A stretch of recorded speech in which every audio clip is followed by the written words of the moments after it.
All right, I think that we're live everywhere. I'll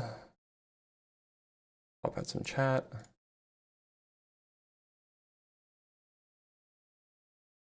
There we go. There we go. Just gotta send an announcement.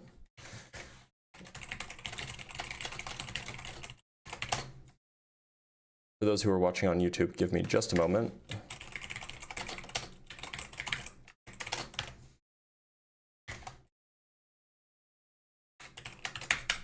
All right, we should be all set, whether on YouTube or on TikTok. I think we're all good to go.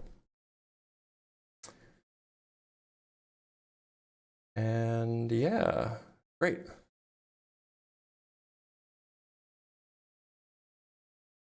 Hope everybody's having a good day.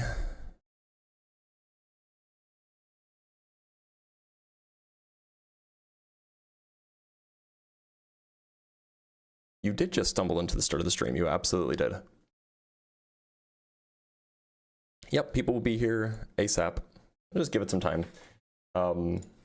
Make sure that so the YouTube link is currently working. Getting some people in here. Give it time.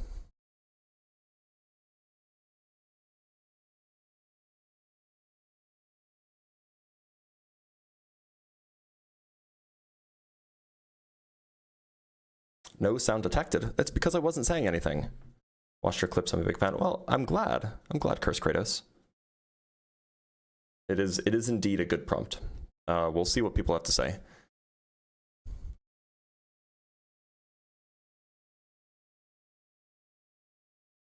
Cynice can't prove the age of the Earth, and they don't know. You got us. Cynice can't prove the age of the Earth. Oh no, whatever will we do? Not Cynice. By the way, I did just post a new video on 3i Atlas on TikTok. More debunking stuff.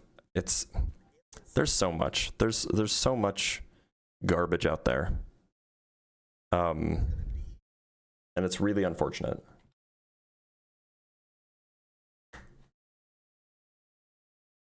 Why, you're a smart guy, why waste your time debating this specifically? Well, look, the problem is that people believe this, and people want this to be taught in schools. So it seems like we can either not combat it and just let them dominate the conversation, or we can combat it. And who better to combat it than the people who actually know what they're talking about? It's also Philip Zeba. Yeah, of course it's Philip Zeba. It's always Philip Zeba.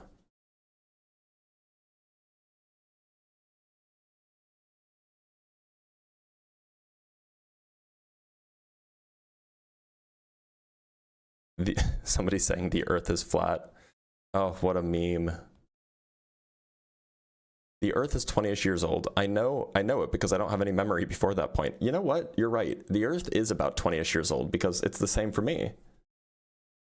The Earth is exactly as old as my memories are. You know, 20, 25-ish years old.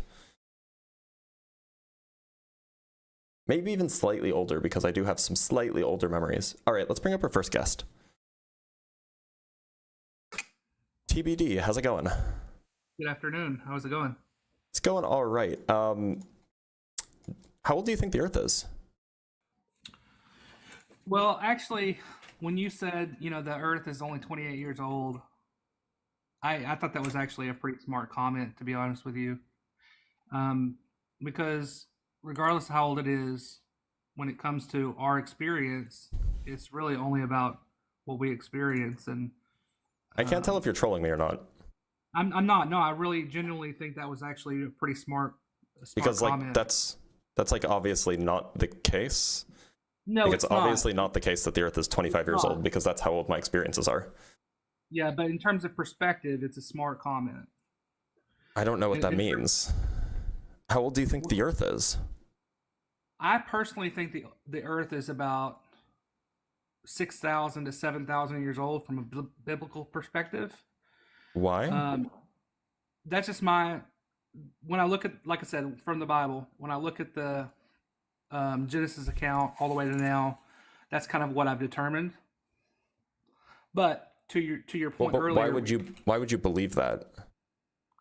because at the end of the day, I wasn't there when it was created, so I truthfully don't know. I can only make an assumption or have a belief.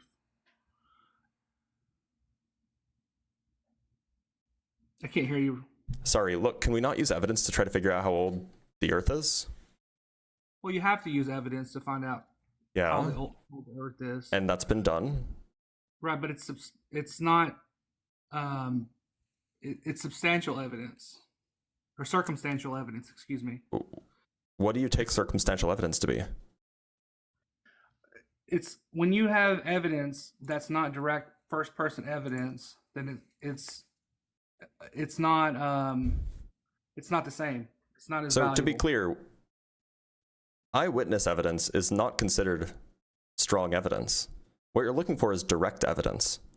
Well, Now, direct evidence is generally very good, but often we convict people of murders on merely circumstantial evidence because circumstantial evidence is not bad evidence. correct. But my point is, I specifically wasn't there, and I'll give you an example. Okay. If you were to unalive someone, Mm-hmm. okay, and it was just you and that person in the room, no one would know unless that person that was unalived came back and said, "Hey, that was the person who did it. I was there. He did this," and everybody would know without a shadow of a doubt because they were able to give their own testimony about what happened. So when you ask me about how long the Earth has been here, I can't substantially say I know for a fact because I wasn't there. Is my point. Do you think that we can't convict murderers? No, you can convict anybody you want on circumstantial evidence all day. Well, look, so in an American court of law, which I suspect that you're American, in an American court of law, we convict. What's the standard? It's beyond a reasonable doubt. Yes, but and we convict on circumstantial evidence all the time. So, are you saying that you need more? Your standard should be higher for the age of the Earth than it should be for murder? Well, when you're asking me my opinion, again, it's not my opinion is not fact. It's just my opinion. When it comes to what do I know how old the Earth is, unless I was there in the beginning till now, I truthfully don't know. Do you think that OJ did it? I think that's kind of off topic. I promise it's on topic. I don't think that OJ did it because, in my opinion, do you think that Epstein did it? Did what? I'm sorry. You know, the things that he's accused of, or that he was accused of. Himself? No, I don't believe that he did that to himself. I think he was unalive. No. Well, that's not what I was talking about. But I'm talking about the abuses that he allegedly did. I mean, just do you think that Epstein abused young women? Hold on, young girls even. You're taking 3 or 4 different. Yep. I promise it's relevant. Okay, to your point. Mm-hmm. Okay, I wasn't there. I don't know for sure. Okay, so I can't be a witness to that. But if I believe that he did that, I believe that if I were in that situation where I was on a court and I weighed the evidence, I would have found him guilty. But again, there's you weren't there. How could you do that if you weren't there? Correct. So why would you judge him guilty if you weren't there? Right. If I had the evidence that proved he was guilty. Now, well, but you weren't there. It's just circumstantial evidence. True, and that's a good point because even if I was there, if they didn't have evidence enough to prove him, regardless if he did it or not, that may render a guilty or not guilty verdict, just like OJ did. So to be clear, you think that Epstein did what he did without direct evidence? Without personal evidence, rather? Well, to your point about Epstein, and we're just going to talk in a very point blank manner. I've never met him, okay? I've never met any of his accusers. Mm-hmm. All I've heard is hearsay, okay? That's all I've heard, and you can't convict anything off of hearsay. I mean, I have no. Are you a lawyer?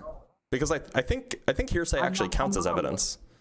It's just not like definitive. But it's not permissible in court. To your point about a court. I actually don't know if that's true. It is true. Hearsay is not permissible in court. He said, she said. It's generally not admissible when the person being quoted is not present, but that doesn't mean that it's not permissible, period. Well, here's the thing. That's the reason that they call witnesses, because if you didn't have a witness, it would be hearsay. So to my point about how old the earth is, unless I'm a true, you can say you can call expert witnesses, but unless you have Oh, wait, so we can call expert witnesses, right? These are people who didn't see it happen, but they can still testify and give you evidence about what happened, right? But you have to understand my position. Ultimately, your position is that you have to have been there to believe it? No, I have to say I wasn't there. I don't know for sure. So why do you think that the earth is 6,000 to 7,000 years old? If you weren't there, you don't know for sure. Because we look at the evidences, just like your point is. Right, yeah, we look at the evidences. Correct. So what's the evidences that says the earth is 6 or 7,000 years old and not 4.5 billion years old? I believe if you look at history and you look at that itself, and it's really a theological thing at some point, because even with a scientific method, right, you can form a scientific method and a process, but if you don't have the actual evidence to weigh, you can't even do the scientific method. We do have the evidence to weigh, fortunately. Right, but you can't test all the evidence. You can't. Sure, you can. That's what the evidence is. The evidence is the stuff that you test. Right, but it's not unless you can have parameters to test it. Which you can. Then it's just a belief. I don't think that we have all the parameters to test it. I don't. Yeah, think we do. Well, again, that's your opinion. You asked my opinion. This is not my opinion. Like I can tell you about it if you want. But you said that there was evidences that led you to believe that the Earth is 6,000 to 7,000 years old. Correct, is this evidence of the kind that you were there personally, or is this just evidence of circumstantial evidence, if you will? Correct. Yes. Okay, so what's this evidence and why is it so compelling that convinced you that the Earth is 6,000 to 7,000 years old? Well, you have to understand, going back to your, the 28-year-old comment. I've not been around long enough, okay, to know anything for sure. All I can do is look around me, and I can take what people tell me. I can test it with my own eyes, but ultimately I have to make a decision. And when you're 28 years old, or however old you are, you just have to do the best you can to make a guess. I mean, you don't know for sure. First of all, no, you don't. You can just say, I don't know. You don't have to have a fixed belief about everything, especially if you don't know anything about it. Yeah, that was my first answer. Right? I don't know. Okay, but you said you believe that it's 6,000 to 7,000 years old. And you should respect that. Why? It's wrong. It's incorrect. Not wrong. Opinions can't be wrong. They're opinions. Opinions can absolutely be wrong. If it was my opinion that the sky is red, isn't that wrong? No, it's not. The sky is red every day. I live in Florida. Okay. If it was my opinion that the sky was neon green, would that be wrong? Red or neon green? Neon green. My point is, when you're arguing perspective, we agree that opinions can be wrong, right?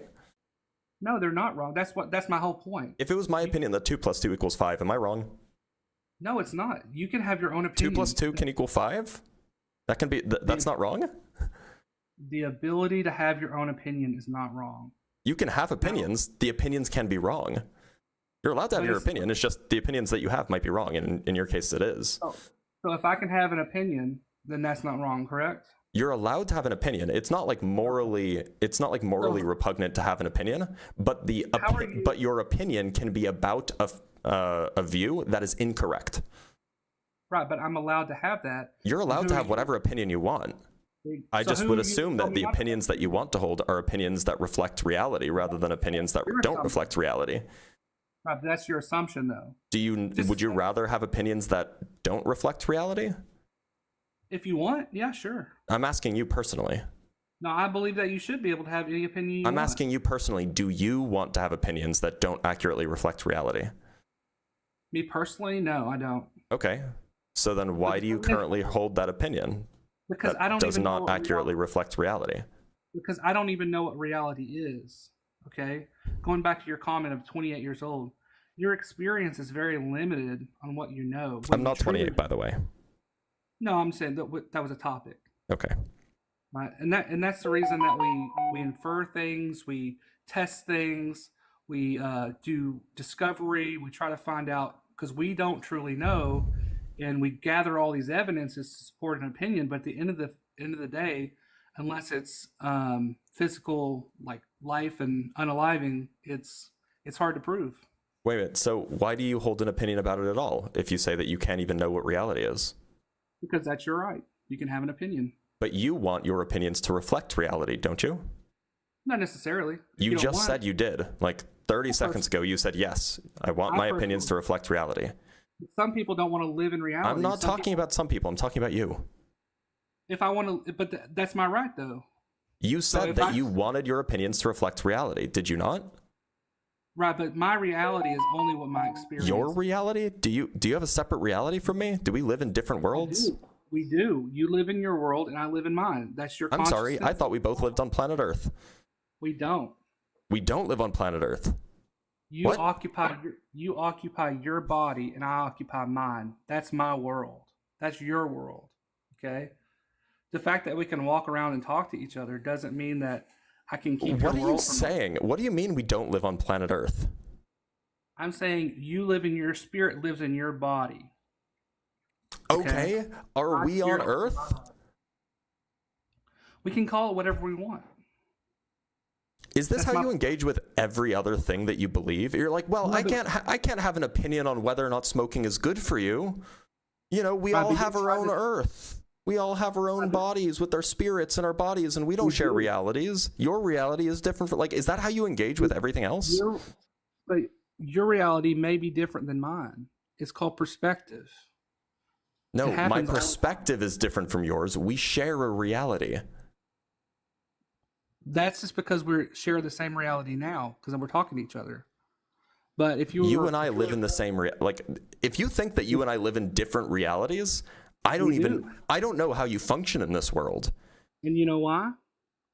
Because your experience is much different than mine. Who your father is, who your mother is. Yes, our experiences are different. Our perspectives are different. Our reality is the same. Well, I guess the sky isn't red and the sky isn't purple or green and blue at the same time. The sky is red. It's all the colors of the rainbow. The sky is not green. When you look at a rainbow, at the same time as it's blue. Like, what are you doing? It is. When you look at a rainbow, how many colors? The sky isn't green. No, it's not. I'm sorry. It is. It's light. It's reflective light. Are you seriously defending that the sky is green? The sky is absolutely green.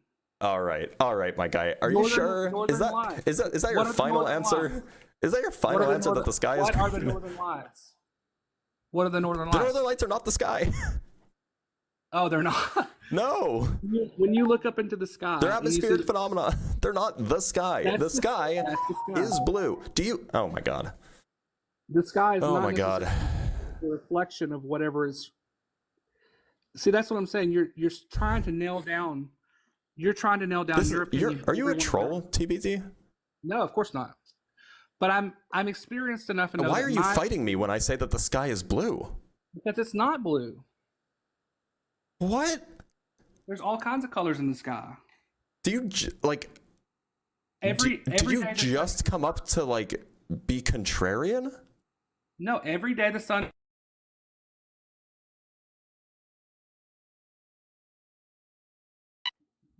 You cut out.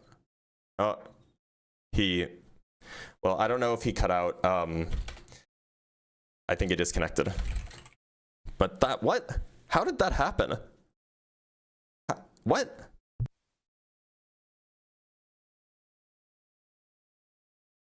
Bro came on just to, like, he couldn't agree with me on anything. How does he live in this world? All right, let's bring on another guest. Hey, just another guy. How's it going?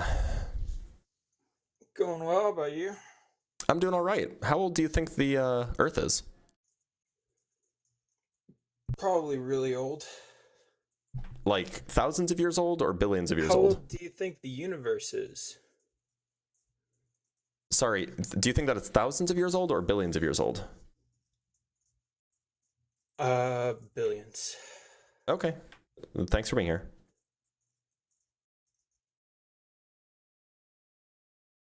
Does say join if you disagree. All right, let's bring up Truth Seeker. Truth Seeker, how's it going? It's going good. Sorry, I do believe that the Earth is very old, but I'm just dying to know. What do you think? Is there any spirituality in science? I don't think that spirituality is real, no. Reading the prompt is hard though today, apparently.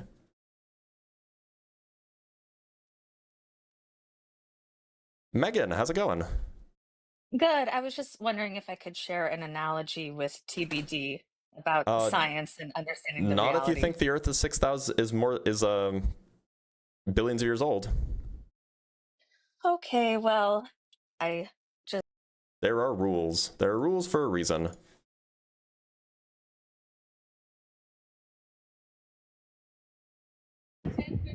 Flip one, how's it going? Hey, what's up, man? How you doing? I'm doing all right. It seems like that there's some echo. Are you on speakerphone or something? Because I can hear myself. I can probably put you on my headphones here in a little bit. Give me a minute. Okay. Yeah, sure. Actually, you can go ahead and skip me. Okay. It's gonna take a while. Yeah. You're good. Thanks for trying.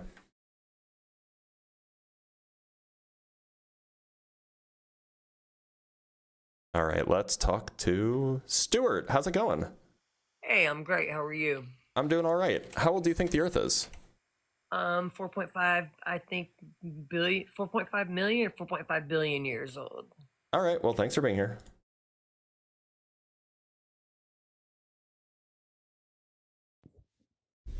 Fredo, how's it going? The scumbag that Fredo. wants to make fun of everyone. I love it. I finally got on here, Doctor. I've tried to call Have we you out, spoken Dr. before? Blitz, about your flat Earth.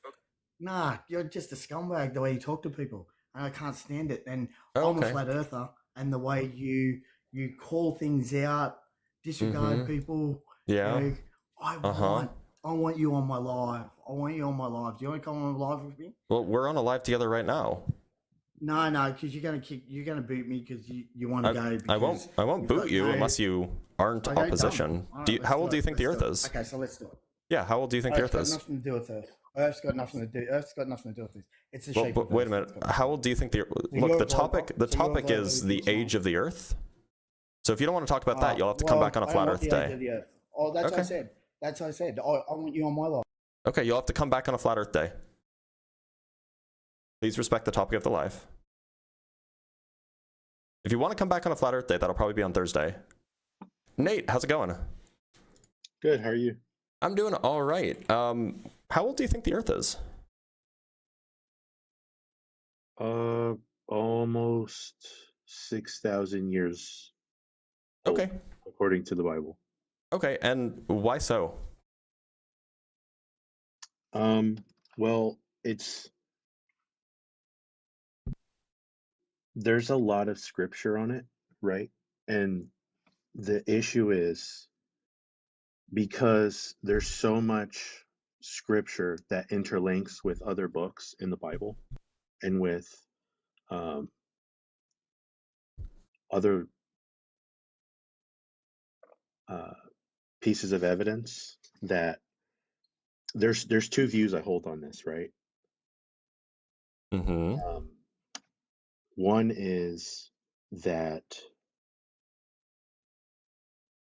God literally created the world in 6 days, okay? And the other is that because God, so I believe in God, obviously, Sure. but because God is omnipotent,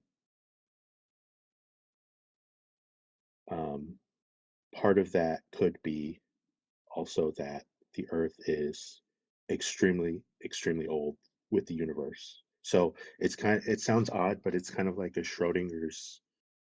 Oh no! Is the Earth 6,000 years old, or is it billions and billions of years old, and the universe is this gigantic thing we can't comprehend? So Nate, are you saying that you think it's both 6,000 or nearly 6,000 years old and also billions of years old? The view I have, and I'm sure I'm not alone in this, right, is that similar. Okay, so I'll start with this analogy. I'm a video gamer, right? I play Minecraft with my daughter. Sure. I'm not going to shove religion down my daughter's throat like I what appreciate was that. done to me, right? Yep. And I'm going to let her think critically and be like, hey, Okay, here's that's great. some You were talking about a video game. Minecraft Mm-hmm. is procedurally generated. It's enormous. No Man's Sky, procedurally I agree. generated, enormous. So I have looked into simulation theory, and I always thought the analogy that God is a programmer was very interesting. So How does that resolve the issue of the Earth being 6,000 years old and also billions of years old? If God is omnipotent, could he not just create it in literally 6 days and then Sorry, make that doesn't have everything anything old? to do with the age, right? Okay. The argument is, if God is omnipotent, Uh-huh. he could literally create it in 6 days. What does that have to do with And the age? he could create the age to be whatever he wanted if he's omnipotent. So the So idea that I don't sorry, understand go what it ahead. means to create the age to be whatever he wanted. The age is how long it's been since it was made, right? That's how, like, That you know my of. age is how many years it's been since I was born. That's what age is. So I don't think it makes sense to create something that has an age. That's not zero Yeah, anyway. but if God, okay, so the argument also though is God is an omnipotent being that lives in uh many dimensions, right? What, 11 dimensions? Is it not also possible that God is watching you being born right now, is being crucified on the cross, and is watching the apocalypse and the end What all does at this have once? to do with That's the like the age of the Dr. Ed. Earth? So if the Bible's saying he created it in 6 days, and that the age of the earth is 6,000 years, unfortunately, because uh, we're finite beings with a very limited understanding of the cosmos, right? We only live to be 125 at most. Look, maybe I can just clarify. How many times do you think the Earth has gone around the sun?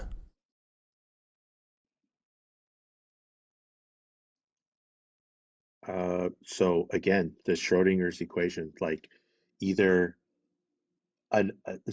almost 6,000 times, Okay. or billions upon billions of times. Well, it can't be both, right? It either happened or it didn't. It could, in that thought experiment, it could be both. No, no, it couldn't. Okay, let me ask you this: are we capable of creating simulations within simulations? Sure, but that seems irrelevant for the question of how many times the Earth went around the sun. Okay, but I answered that question. But that therein lies. And you contradicted yourself. You said it could be both, and that's a contradiction in terms. It's not a contradiction. So you're saying that something. So if it went around the sun 6,000 times, say, then that means it didn't go around the sun 6,001 times, right? Or a billion times. Your argument is the universe, multiverse, has nothing to do with the multiverse. Okay. I'm just asking, how many times did the Earth actually go around the sun? It's a single number, right? Well, what's your answer? About 4.5 billion times. And you understand the issue with that argument is that it wasn't an argument; it was an answer. It was an answer to your question. The answer is incorrect according to James Webb Space Telescope. What's the evidence for that? When James Webb Space Telescope was finally started, the scientists concluded that the redshift was so much greater, and they're like, oh wow, the universe is actually even larger than we thought. I'm not a troll. You know I how could that, read the you know comments. that all of the stuff with JWST has nothing to do with how many times Earth went around the sun? It does deal with the age of the universe according to Right. I'm not scientists. talking about the age of the universe. I'm talking about the age of the Earth. Okay, well, you know, the Bible says, um, I'm sure someone has talked to you about this if you've been debating this long enough. 2 Peter 3:8, one day with God is like 1,000 years, and vice versa. Right, but how many years do you think it's been around? It sounds like you say 6,000, but that's years from your perspective, right? Or are you saying that it's been around for 6,000 God years? That I don't know either. But here's the thing, man. Because like, you know about faith. Has anyone argued with you about faith? That's why I asked how many times Earth goes around the sun, because that doesn't have anything to do with how you measure time. This is just how many times does it get back into the same place in its orbit after it goes around. It has nothing to do with time at that point. Now, this just happens to be how we measure time, but the Peter verse does nothing to account for how many times Earth went around the sun. Okay. Is it possible that, similar to what I think Stephen Hawking might have said this, but I know a scientist recently just said this, we could be in a gigantic, absolutely monstrously large black hole. So Stephen Hawking never said that. A I don't physicist think it was also, Stephen Hawking. a physicist also never recently. said that. No, Not recently anyway. It wasn't a a physicist, right? It was a computer scientist who said that. okay. Or a data analyst or whatever, not a physicist. But regardless, still irrelevant to the question of how many times did the Earth go around the sun? I'm still holding to that argument that it is almost 6,000 years old, or it could be both. Honestly, it could be both with the hypothesis I have. And it's a hypothesis, right? It's not a theory. I can't prove that. I'm not God. What does it even mean? You're saying that it could have gone around the sun 10,000 times, but also it could have gone around the sun only 6,000 times? Those two things are contradictory. If it went around the sun 10,000 times, that means it went around the sun more than 6,000 times. So it couldn't have gone around the sun only 6,000 times if it also went around the sun more than 6,000 times. Well, let me ask you this. Is it possible we're in a simulation? It's completely unrelated to the question I asked. That is completely related to the question. Okay. I don't think it's plausible, no. So the Big Bang posits that we came from a ridiculously small point of all mass in the universe, and it exploded, but we still can't get to what started that. And I'm just trying to argue that, according to my faith, my belief in the Bible, it is possible that God created it in 6 literal days. And also, I'm not asking how long it took to create it. That's not the question, right? You're Suppose for a moment that we Yeah. were in a simulation. How many times in the simulation did the Earth go around the sun?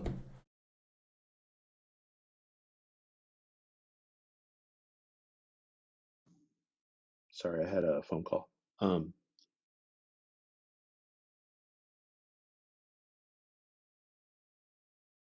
I just put my phone on Do Not Disturb. I'm sorry. What was your question? Suppose that we are in a simulation. I don't think that we are, but suppose that we are. In the simulation, how many times did the Earth go around the sun? Almost 6,000 times. Okay, and what's the evidence for that? Oh boy. All right. So I guess I'll just start in the stream of consciousness so I don't lose people, but I guarantee I'm going to lose people. Well, why not present the best piece of evidence rather than kind of meandering?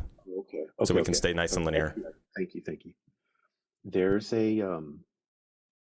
according to the Bible, right? And God, right? There's how do I put this? Singularity of synchronicities with end times prophecy and the age of man. So in Genesis 1:1, we can posit that to be the age of man, the start of the age of man. So some people, some Christians, right? Some religious people, I'll even posit this to religious people because there's Buddhists and Hindus and etc. that posit that we're in a cycle, right? And I'm going to try and steer away from New Age, right? Because I can't speak for that. I can only speak for my Christian beliefs. And that Genesis 1:1 is the start of the age of man, which is about 6,000 years ago. Okay.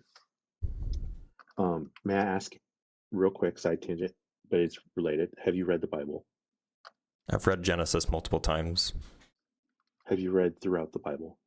Not the whole thing. Okay. However, I'm still waiting for like the piece of evidence, right? Like the best piece of evidence that you have. Okay. I don't want a story. I just want a piece of evidence. If you read, I'll give you the best books to read. If you read Genesis. No, I don't want a story. I don't want the books. I don't want you to say, oh, go read this. I want you to just tell me what the evidence is. There's a singularity of synchronicities. Okay, can you define that? Can you define that phrase? So what is a synchronicity? A synchronicity is like...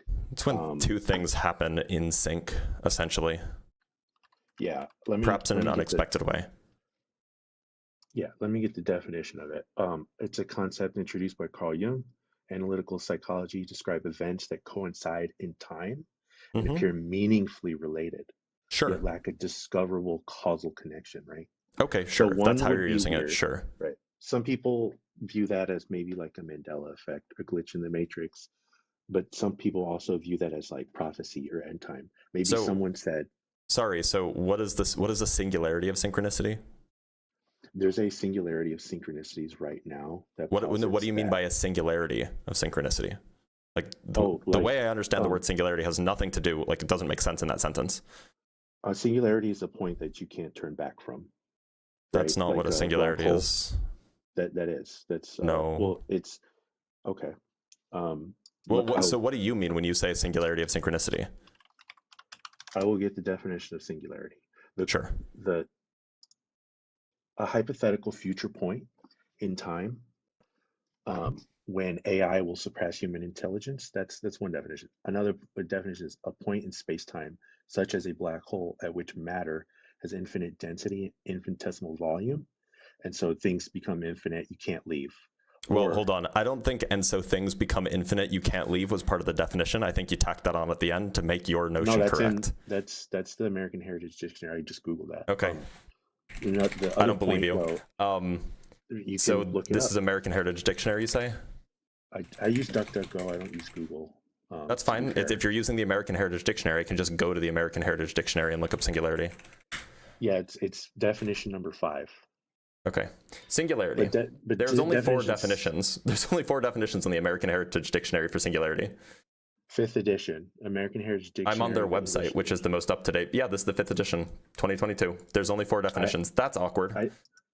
No, it says noun. It says there's 7 definitions. There's 1, 2, 3, 4A, 4B, and 4C. We're arguing semantics here. Let me get to the 6th.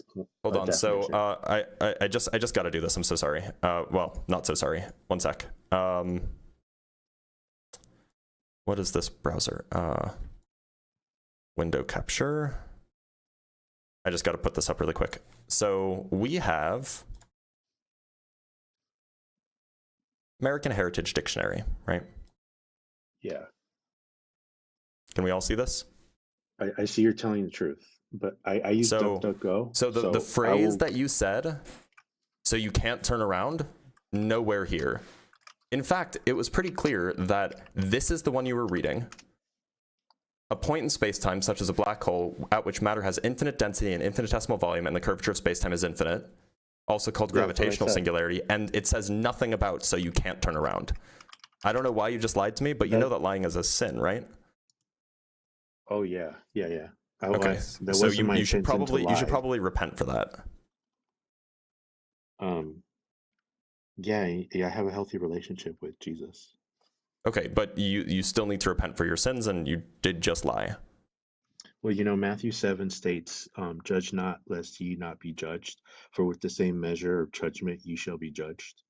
So I'm not religious, you are, so you're the one who believes that sin is a thing that you have to repent for.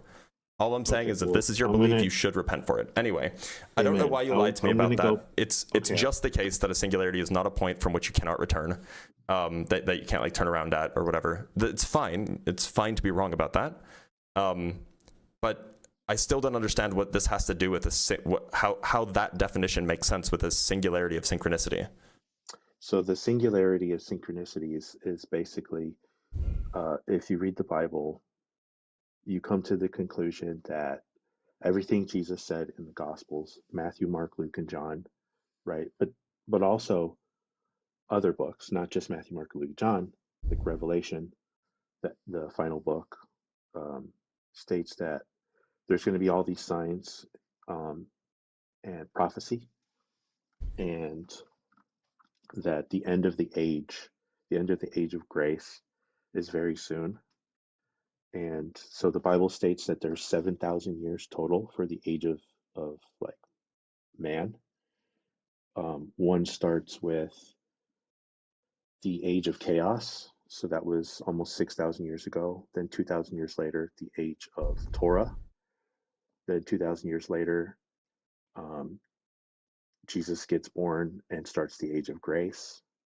Warns everyone, says he basically says he's the Son of God, and that yes, everything's true with the Old Testament. He's there to confirm it, but also save people in grace, and that there'll be 1,000 years of his millennial reign at the end. I'm confused. Is your claim is because I asked for evidence that this is the case? Is your evidence the Bible says so?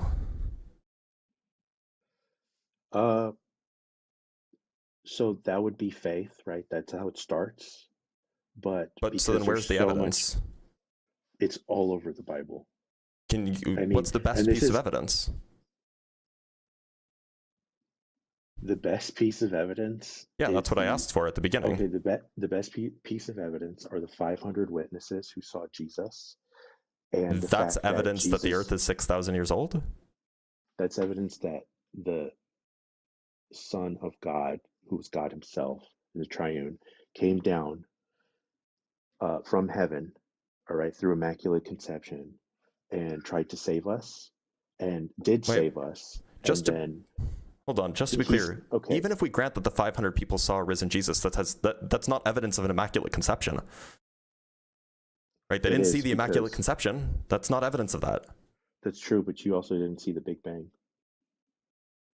Fair? We can talk about the Big Bang if you want. It'd be a huge pivot, but we can. But you said that this is the best evidence for the age of the earth being 6,000 years old. And it has absolutely nothing to do with it.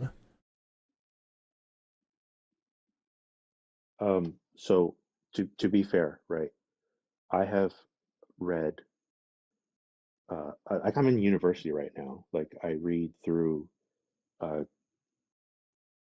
red shifting. I read through how the universe is billions upon billions of years old.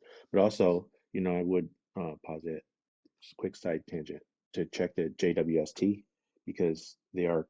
I'm quite familiar with the results from the JWST. The current consensus is that the JWST does not change the age of the universe, and it has nothing to do with the age of the Earth. There's a little. But anyway, that was a huge pivot. How does the 500 witnesses account for? How does the 500 witnesses provide evidence for the age of the Earth? There's more historical documentation and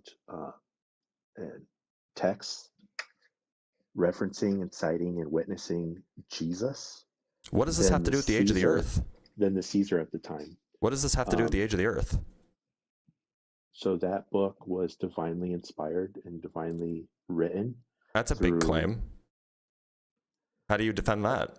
Where's the evidence of that? Look at the synchronicities in King James. The synchronicities in King James.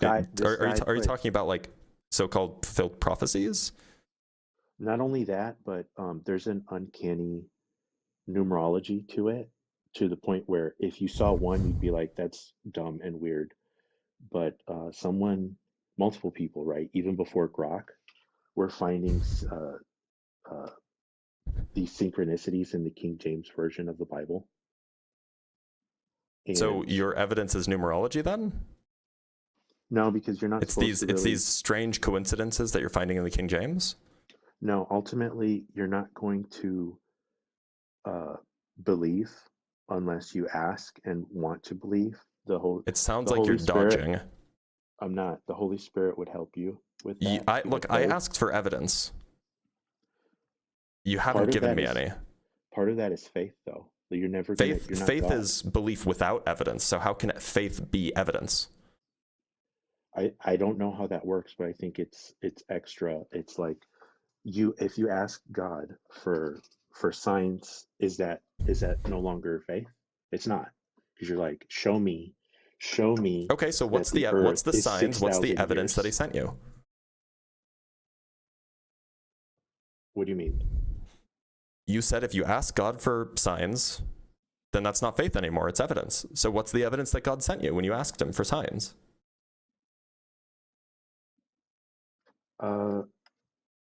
It's all according to God's will. Yeah. So someone mentioned in the chat, Avel said, please watch some of Dr. Heiser. Okay. Look, I'll end at this note, right? I'm sorry I couldn't present be more. evidence? No, I can. It's just Then we would be here. do it. Okay. All right. First you brought up the 500 witnesses, which, by the way, it's not evidence if you don't even know who they are. We can't verify that those people ever even existed. But second, it's completely unrelated to the age of the Earth. So, like, where's the evidence that the Earth's age is 6,000 years old? Yeah. Or 6 or 7,000 years old or something, or Paul less than. defines faith as evidence of things not seen. A lot of those witnesses don't exist in historicity of things, because So then why should we believe them? They were poor. Like, okay. West Huff. It's unfortunate that then we can't use that as valid evidence because we can't verify it. Yeah, they couldn't afford to write things down, or they were being martyred. Nate, well, they weren't being martyred. At least not at that point. Not at that point in time. A lot of them had been. So Nate, and were starting to be martyred. There weren't even Christians yet, right? So Nate, Caesar called them little Christ. Nate, Christians. Nate. So if I got up in front of court and I was on trial for, I don't know, stealing a blueprint for a new iPhone, I don't know. And they pull me up on the witness stand and I say, look, you have to believe me, I didn't do it. 500 people were with me when it supposedly happened. I have 500 alibis. They all saw me. They were all hanging out at my house. Would that fly?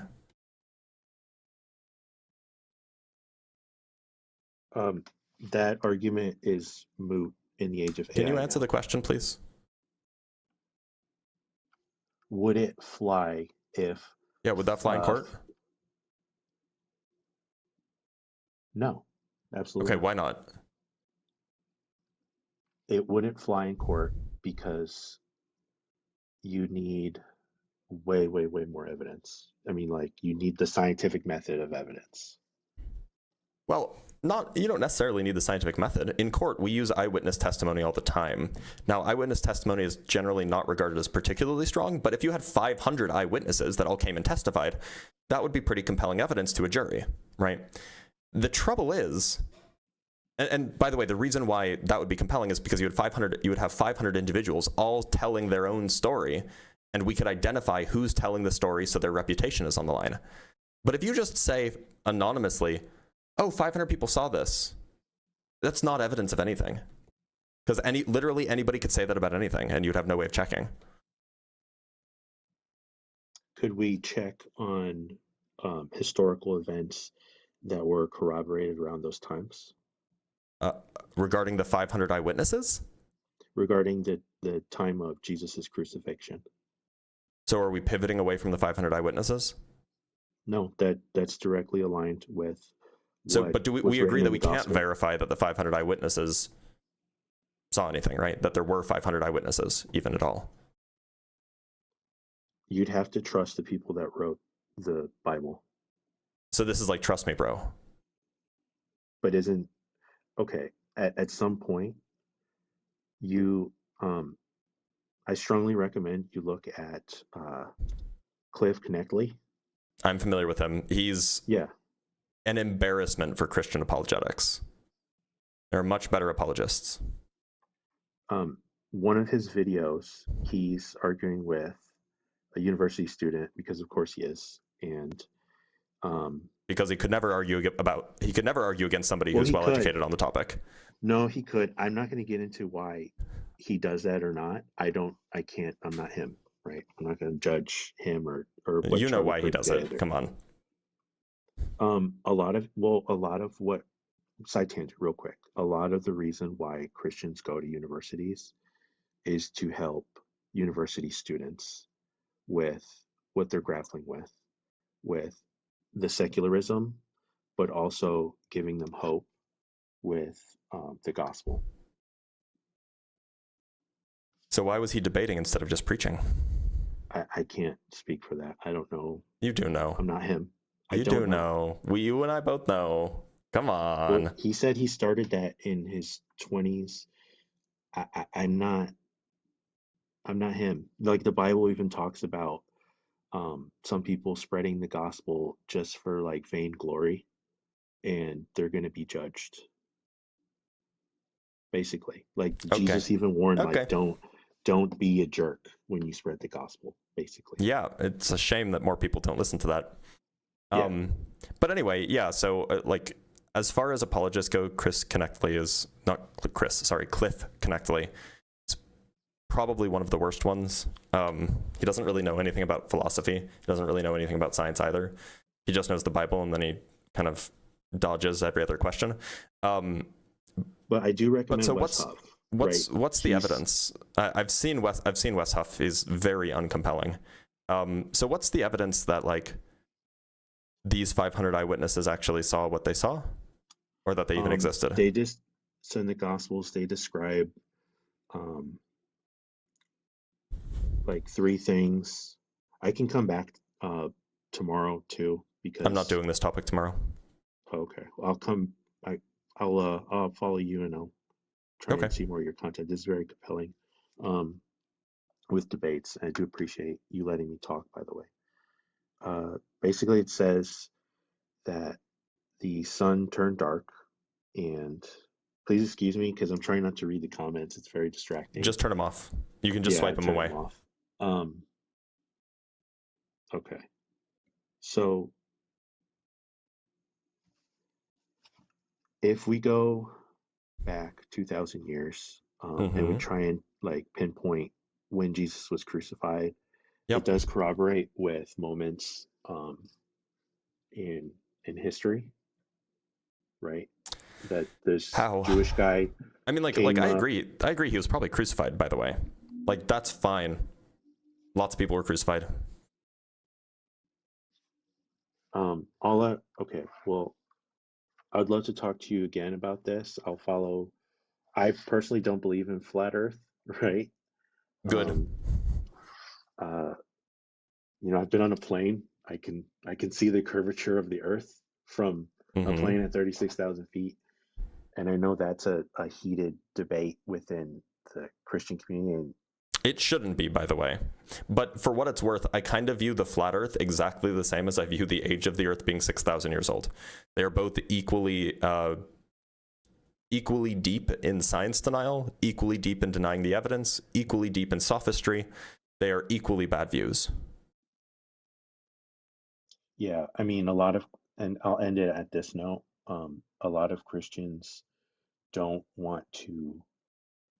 Like, there's a dispensationalism too. I'm kind of a baby Christian, but I'm also kind of not, because I grew up in the church and I ran away from it, and then I came back for a lot of reasons, mostly because I was seeing some stuff that couldn't be explained. I don't care about the comments. I can't even see them. That's fine. I have seen some crazy stuff, right? I'm a 10-year Army veteran. I believe you. Orbs. I've seen orbs, okay? We're super off topic. I know, okay. But I will end with this. If you've only read Genesis, I've read the entire Hebrew Bible several times. I've read a big chunk of the Christian Bible. I just haven't gotten all the way through it because it's so boring. Okay. I do recommend you look into Dr. Michael Heiser. And yeah, even though Wes Huff, he can be uncompelling to you, he's not a doctor. He's going for his doctorate right now. But there's I'm sure. also a bunch of Dr. John Barnett is really, really compelling. So, and I would suggest that you look into like 99% of every geophysicist, every physicist, every chemist, every geologist, and they will confirm that the Earth is older than 6,000 years. But Nate, I'm going to let you go. But thank you so much for being here. Oop.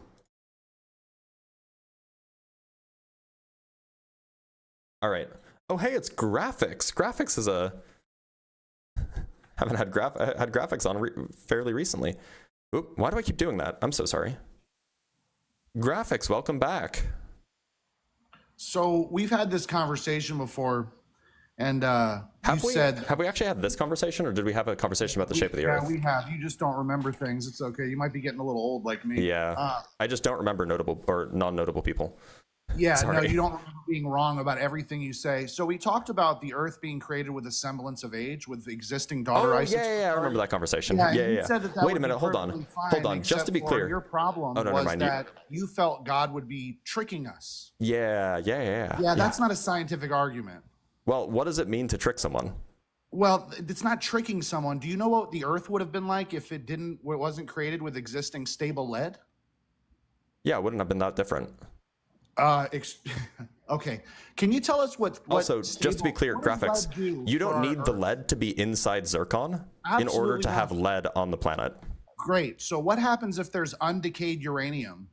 If God creates the Earth with no semblance of age, it's not decayed at all. You just have uranium. I mean, we have undecayed uranium still on the planet. Yeah.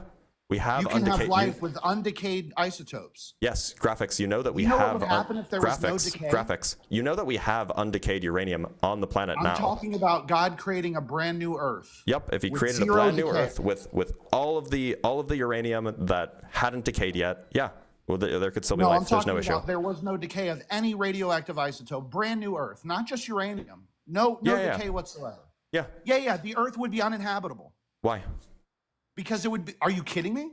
Answer the question rather than being incredulous. Dr. Blitz, you claim to know about this subject, but you don't know that you're being incredulous. Just provide the argument. Okay. If without those isotopes, without stable lead, without thorium, without those elements, you would have thorium's unstable, by the way. You would have unstable chemistry. You cannot have life without decay. Decay is what. Wait, sorry. I'm sorry. Why can't you have carbon? Why can't you have carbon, nitrogen, oxygen, fluorine, produces the heat sodium inside the core of the Earth?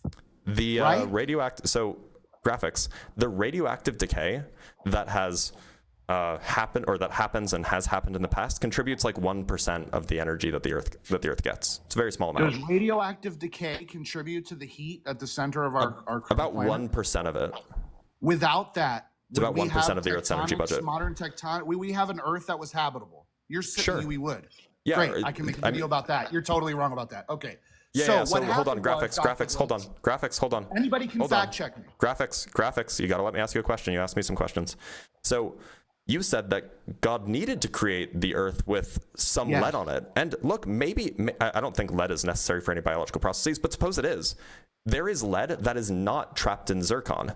He could have created that lead, and it wouldn't have to. He would. Please, I was in the middle of my sentence. Graphics. So, God could have created lead in place without it having necessarily come from zircon or from uranium. I'm sorry. The point is He put the lead inside the zircon, which it only could have gotten there through decay. There are other mechanisms by which lead can be produced. For example, via the R process. But the point is God put the lead inside the zircon. And the only way it could have gotten there is through decay, which is the deception. How is that a deception? If He creates a habitable what does the word deception that looks mean? Like it does right now. What does the word deception mean? Explain how it's a deception. Do you know what the word deception means? Yes, I sure do. Can you explain to us? A deception is leading someone to believe something that is not actually true. Where did God ever lead you to believe that the Earth is millions of years old? He put lead in a zircon crystal that can only get there if the zircon crystal exists for billions of years. That's not true. That's the scientific data. The scientific data tells you that God could not have created the earth with a semblance of age. The scientific data says that if there is lead in zircon, it got there via a long process of decay from uranium. And God could not have created zircon crystals with existing lead in them. That would be deceiving us. Why would that? That's what I'm asking you. Why would that be deception? We would be led to believe that the earth is billions of years old.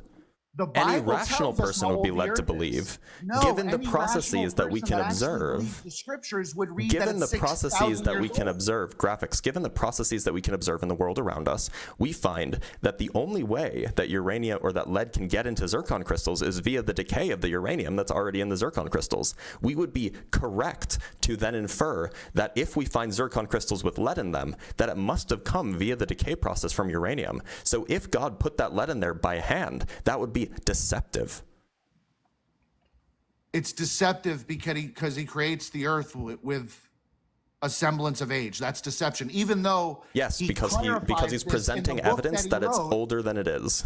Right. That's I understand. that would be deception. He gives us a book where he tells us, hey, it's not that old. It's 6,000 years old. How is that deception? Well, now it's confusion. He's presenting us conflicting evidence.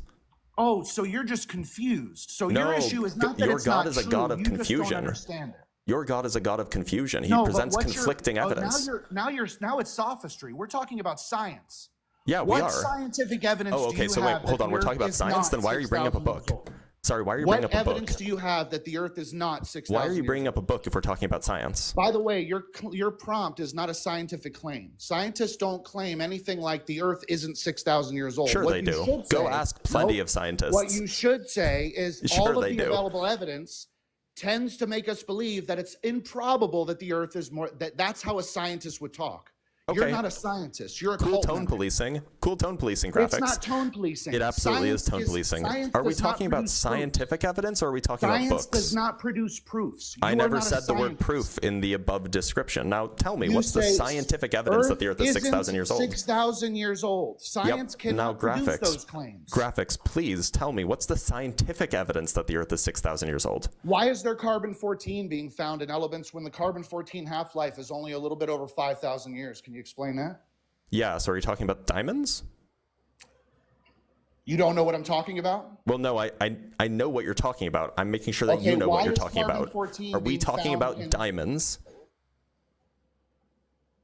Answer the question, Dr. Blitz. Your question was too vague. I need more details. What is the half-life of carbon-14? 5,760 years, if I remember correctly. So if we're finding carbon-14 in something, is it millions of years old?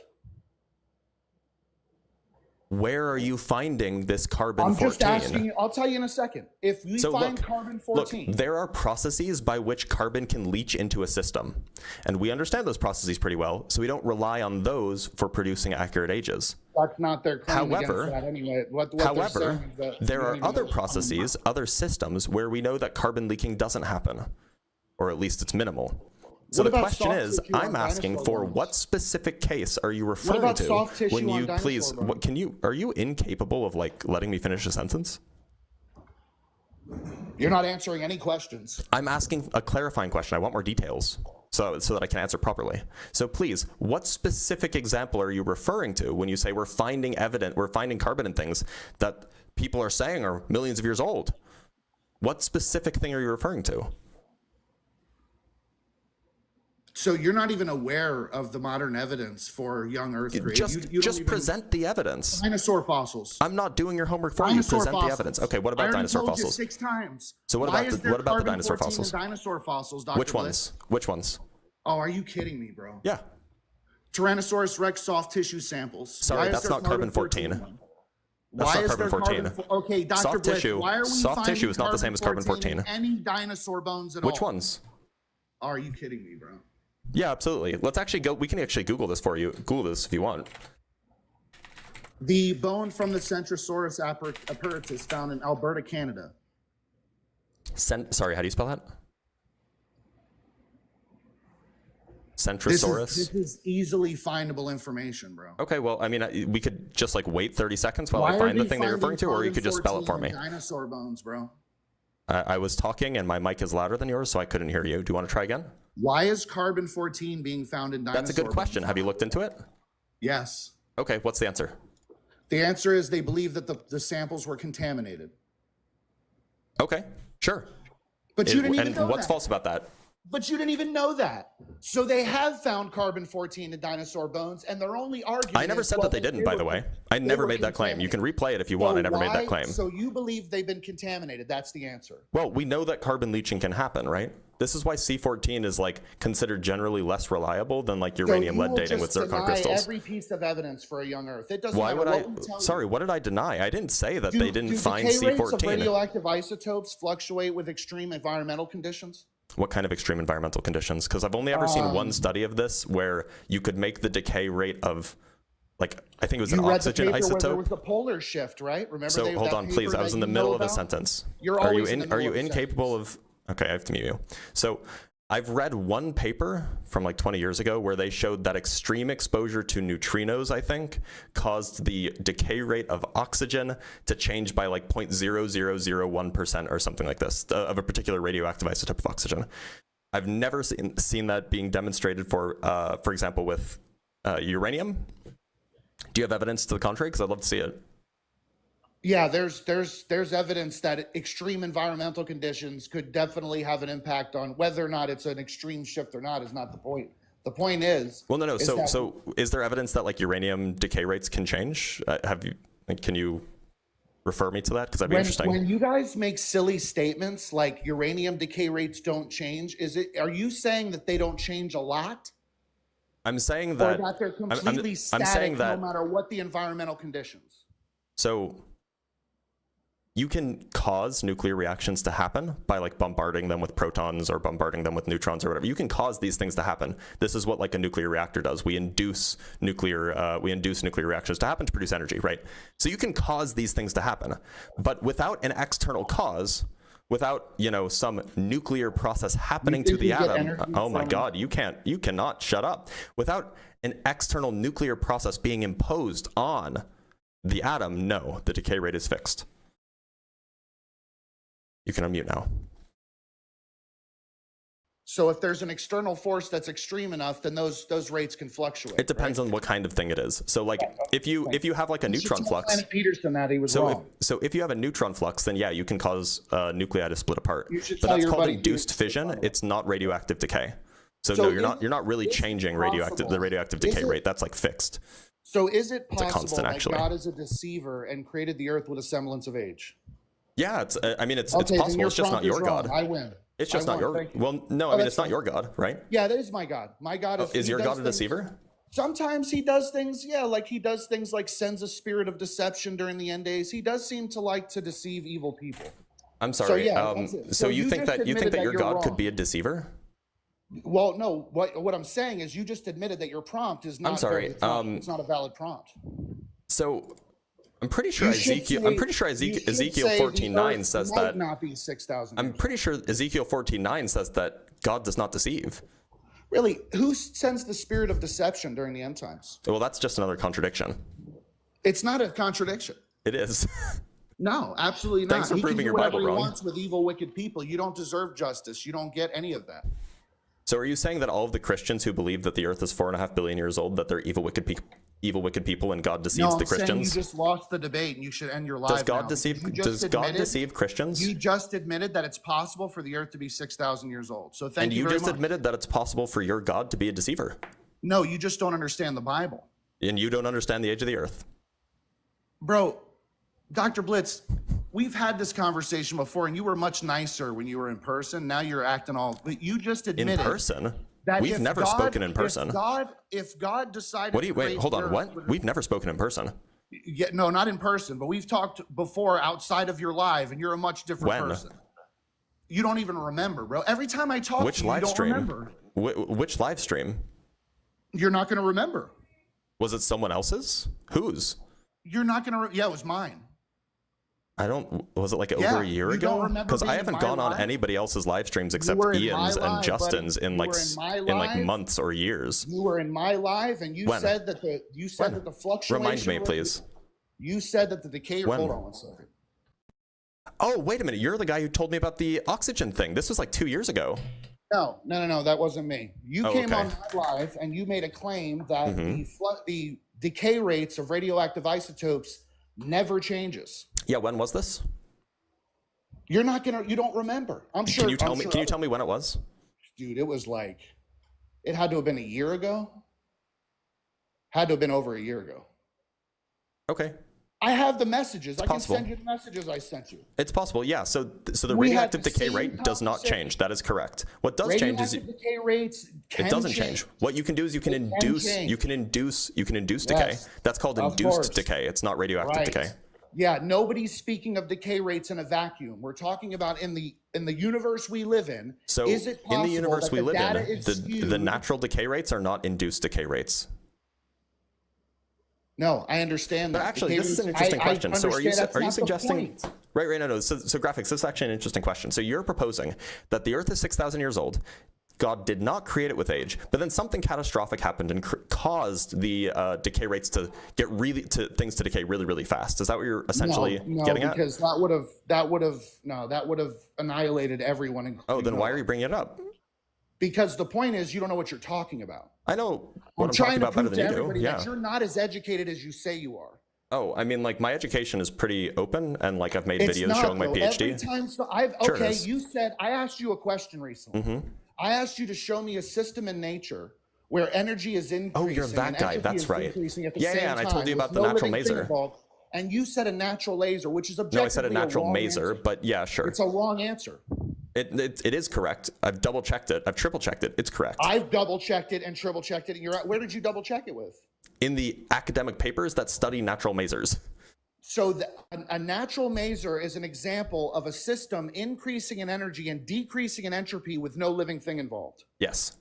Can you explain how it meets those two standards? How is it increasing in energy and decreasing in entropy? So because a maser has a finite number of energy states, as you add energy to the system, the energy, of course, you're adding energy, so the energy goes up. But because you end up with a population inversion is when most of the particles are in an excited state rather than most of them being in a ground state. Because you're in a population inversion, you have a lower amount of disorder because you have a whole bunch of particles concentrated in a high energy state rather than your particles smeared out broadly. So by adding energy, you're taking more particles and forcing them into higher energy states, thereby decreasing its energy because you're bringing more order to the system. By the way, decreasing entropy, these are called negative temperature systems. These are super well studied in like any thermodynamics course. Lasers are like the perfect example of them. And the fact that natural masers exist is evidence of the claim that I'm making. Okay.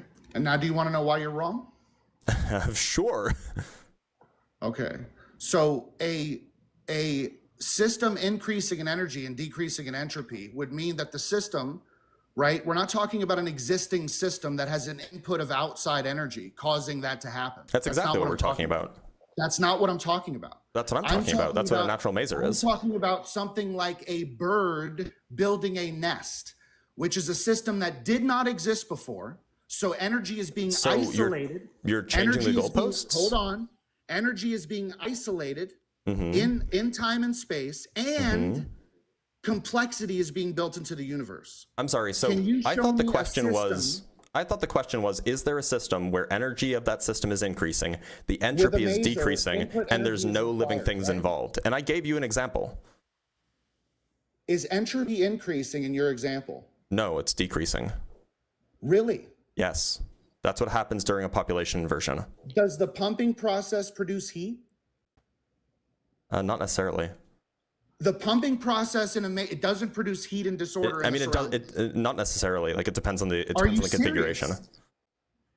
It depends on the configuration. Like if you did pumping perfectly, then no, of course not. All of the energy would be absorbed by the atoms. However, in like real systems, sometimes not all of the energy is absorbed by the right modes, and so you can have thermalization. However, natural masers. Are you saying there's zero entropy in these systems? There's no release of heat. There's no disorder. I never made that claim. The claim is that the net entropy decreases, right, of the maser. No, it does not. In a maser, okay, that's a cool claim. Entropy increases. That's objectively wrong. It's not objectively wrong. Look up what population inversion is and study its entropy. A maser does not self-organize energy. It's externally driven. It's not something. It is. You're right. Masers are externally driven. There is an energy source for this process. It's not life. We're talking about spontaneous decreases of entropy No, associated that's not with what an you're increase saying. of energy. That's not what you were There asking is about. no You were net asking for decrease in natural entropy in a systems. maser. You were asking for There's natural no- systems you where the just energy said- increases and the entropy decreases, and masers fit that criteria. Dr. Blitz, you just said that in a maser, net entropy is decreasing. Yeah, Are you- at least you're in some gonna of them. stand on that? Perhaps not all of them, but at least in some of them, yeah. That's what happens during where- population inversion. So in population inversion, entropy reaches goes a state down. of- it reaches zero. The net entropy is decreasing. Yes. During population inversion. Can you Well, so show me the where entropy where of is the this? laser or of the maser is, lower as you add more energy during population inversion. This is like first year thermodynamics stuff. You should definitely go read this. Okay, so Definitely go learn about first year this. thermodynamic stuff, you're Yeah. saying that net entropy in this system is decreasing. Can you show me anywhere that there's a paper that says this or makes this claim? Like I could just show it to you in a textbook. Yeah, please. Okay. See if I can pull it up. This is a problem between local and global entropy that Dr. Blitz doesn't understand. We're specifically talking about the entropy of the laser system. We're talking about the We are entropy not- of the system. Open systems. We're not talking about the entropy of the source. We're talking about the entropy of The entropy of the source laser. is part and parcel to the system. It's an No, it's open not. system. Without the source, can- there is no maser. I'm sorry. Without an external sorry. input, there's no maser. I'm dude. referring to the laser or to the maser, not the source of Okay. the energy. Is the Earth an open system? Sure. If you look at the Earth and the Sun together, is net entropy increasing? The Earth and the Sun together? Oh, yeah, Yes. absolutely. Absolutely. Yes. Okay. But we weren't talking about net entropy. We were talking about the entropy of the system. Can you show me a system? I'm sorry. We were talking about the entropy of the system. You seem like you're struggling. Okay, a bird building a nest. Is that an open system? Probably, yeah. You don't even know? Can a nest build I mean, itself? you'd have a hard time computing the entropy of that. Okay, can you explain to, because what you're saying is objectively false, and I'm gonna make sure that I'm you sure need to it be is. called out on this stuff. I'm sure. Anybody that knows what they're talking sure. about knows that a maser is not an example of a system in nature increasing in energy and decreasing in entropy without So, a living thing involved. Can you tell me what the temperature of a Because- laser is? Or the temperature of a maser, for that matter? Dr. Blitz, you don't know what you're talking about, bro. Wait, can you tell me what temperature a I laser's tell you at? what I'm going to do. No, because you're a fraud. Can you tell me the And I'm temperature of a gonna make laser? No, I'm going to make a video Okay, about so you're you not going proving to? that you're a fraud. I'm sure you because will. you And literally no one will watch it. So there's actually an interesting fact. A lot of people don't know this. So lasers during population inversion and during like masers are just microwave lasers. During population inversion, lasers can have negative absolute temperature. And the reason they can have negative absolute temperature is because the way we define temperature, rather the inverse of temperature, the way that we define temperature is as a relationship between how the entropy changes and how the energy changes. So things that have positive temperature, they have positive temperature because when you add energy, the entropy goes up. However, things that have negative temperature have negative temperature because when you add energy, the entropy goes down. So that's like, this is a thing that's like pretty well studied. They're called, negative temperature systems. You can look them up. Lasers are a good example. They're like the prime example of negative temperature systems. They require quantum mechanics, of course, but so do lasers. So anyway, you should absolutely check it out. It's pretty cool. We have some super chats to read, and then we'll move on to the next guest. So from Garba Gaiman, with the 5 Canuck bucks, watching Dr. Blitz on the horizontal stream has been shown to increase your overall happiness and well-being. Look, it's right there. From Fears Interaction, we have $5. I'd love to root for the underdog. Join stream during 4-minute debate defining singularity with underdog caller. Okay, maybe not all underdogs. That's a fair point. And then again from Fears Interaction with the $5. Every time Graphics starts a sentence in the middle of Blitz's take a drink, beer back, gotta get my stomach pumped. Yeah, so look, I understand that I interrupt a lot. I think Graphics has me beat. And like, it's definitely something I'm working on. Sometimes I just like know what someone's going to say and it's dumb, so I have to interrupt. Oh, and we have $10 from Grimlock saying, don't forget hydration is important. That's a good point.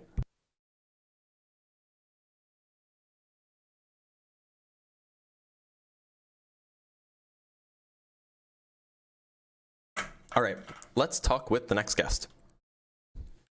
Let's talk to us Warhammer for life. Or is it US Warhammer for life, maybe? Warhammer, how's it going?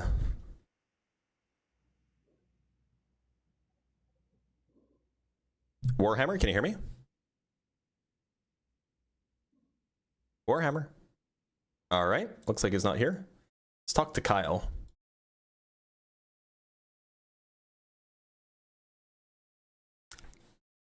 Kyle, how's it going? Hello. How old do you think the Earth is? Oh, I totally agree with you. I'd like to say, like, the Bible doesn't say anything about it being 6,000 years old. And well, I'm glad you think so. But if you totally agree, it says join if you disagree. So, you know. Borisas, how old do you think the Earth is?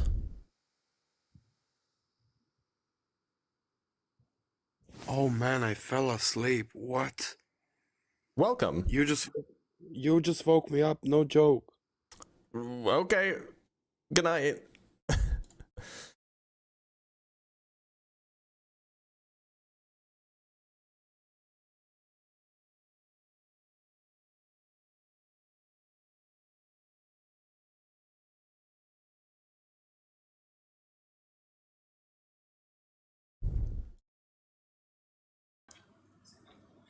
Soy Tanic, how's it going? I'm good. I'm an ally. I actually don't disagree. I will get back down. I'm sorry. All right, get out of here. All right, let's talk to It's My Birthday.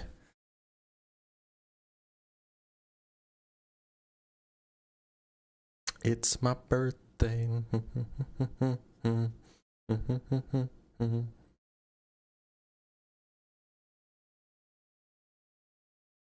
All right, this person's not joining. Let's talk to MP.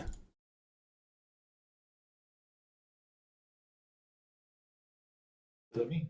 That was you. MP, it's you. It's me. It's you. MP, how old do you think the Earth is? It's a very good question. I think when you look at modern science, what I call modern science, and you look at, you know, the cosmic radiation studies in the background of 20 billion years or so, I think you know, I understand that anecdotally the evidence is around sort of 20 billion years, but there are many. What? The evidence is around 4.5 billion years for the Earth. Oh, sorry, yeah, I'm talking about the universe, and the Earth is around 4.5. It's even debatable whether it's 20 billion. Well, yeah, because it's 13.8 billion, at least since the Big Bang. You know, a lot of there is text out there that sort of says it's close to 100 billion plus. But again, you know, we've got to take, from I guess from a Western science perspective, we've got to take what we have in terms of cosmic background, radiation, etc. Now, in terms of the Earth, again, this sort of 4.5 billion years is again tricky to really say whether that is true or not. I mean, the 6,000 years is a complete nonsense, of course. And look, you know, the question is how old do you think it is? That's the important question. I mean, there's no doubt it's many billions of years old. And I want to sort of go back into this sort of religious. Look, if you think it's many billions of years old, then you just don't disagree.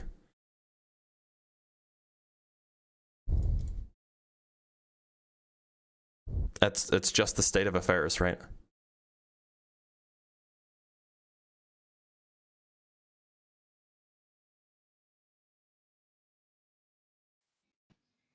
$50 how's it going? It's going great. Yeah. Glad to hear it. Yeah, how old do you think the Earth is? I just want to say that the Earth. Yeah.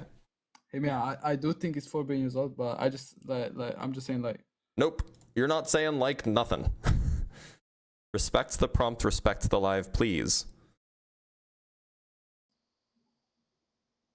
Migs, how's it going?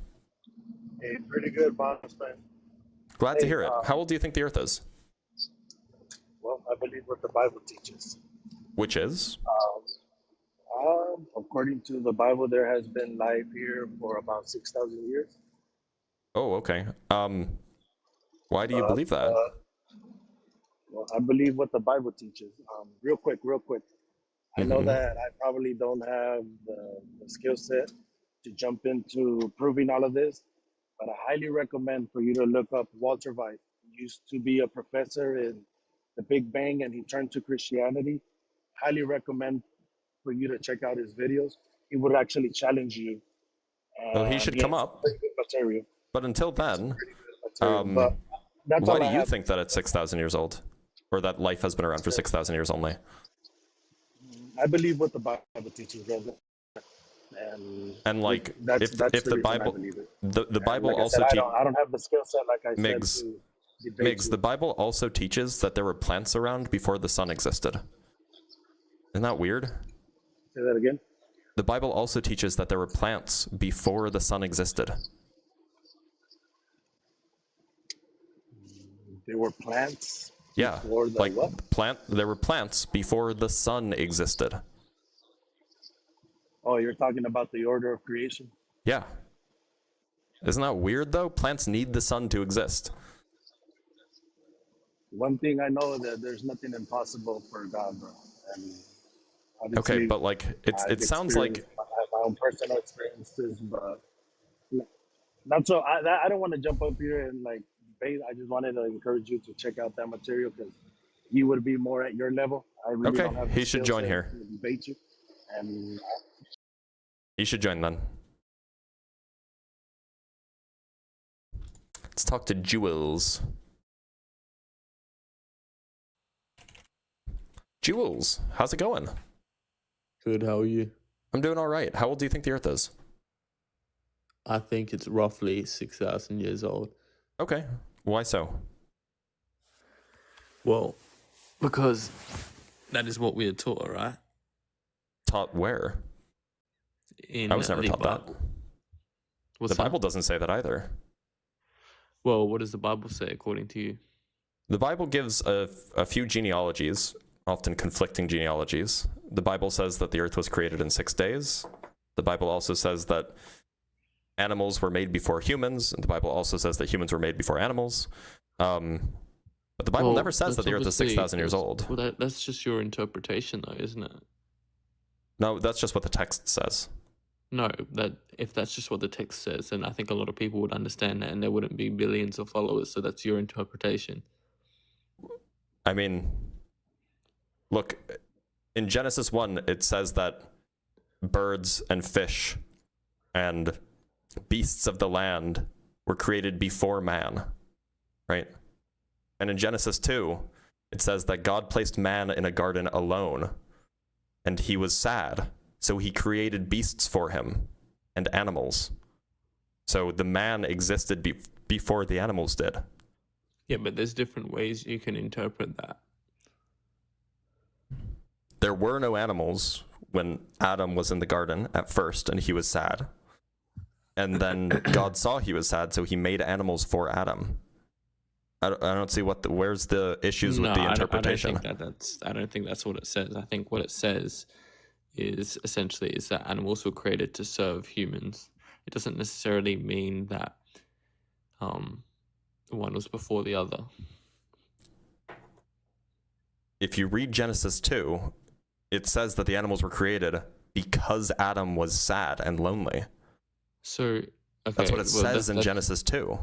No, that's your interpretation of it. Those are right? just the words. I mean, it's not a direct quote, but Yeah, I think you need to get quotes up in here. But what I'm trying to say is as well.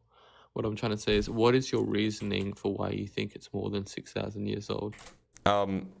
Basically, the entirety of the scientific community came to that conclusion through geology, geophysics, physics, cosmology.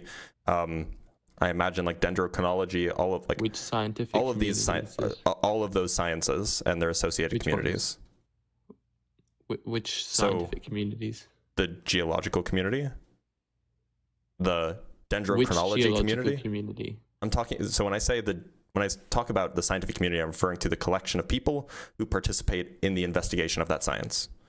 Right, so the physics community would be the collection of physicists who do physics. Lied to you about science. Which church are you talking about? Yours. Which one's mine? You don't know which. I don't know. Whichever. If your church taught you that the Earth is 6,000 years old, then it was your church.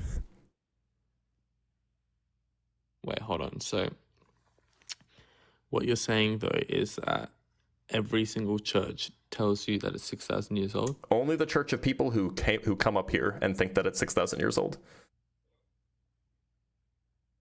Okay, fair enough. Look, okay, I can kind of see your point, but at the same time, I feel like 6,000 years old is possible, and I think that when it comes to science, we don't. By the way, I have a quote for you if you want it. Yeah, I've been multitasking. So we have Genesis 2:18, right? Let me just make sure that this is cropped properly, so that everybody can see it. Sorry, I just have to crop it. Well, I could just do that. So Genesis 2:18. Yeah.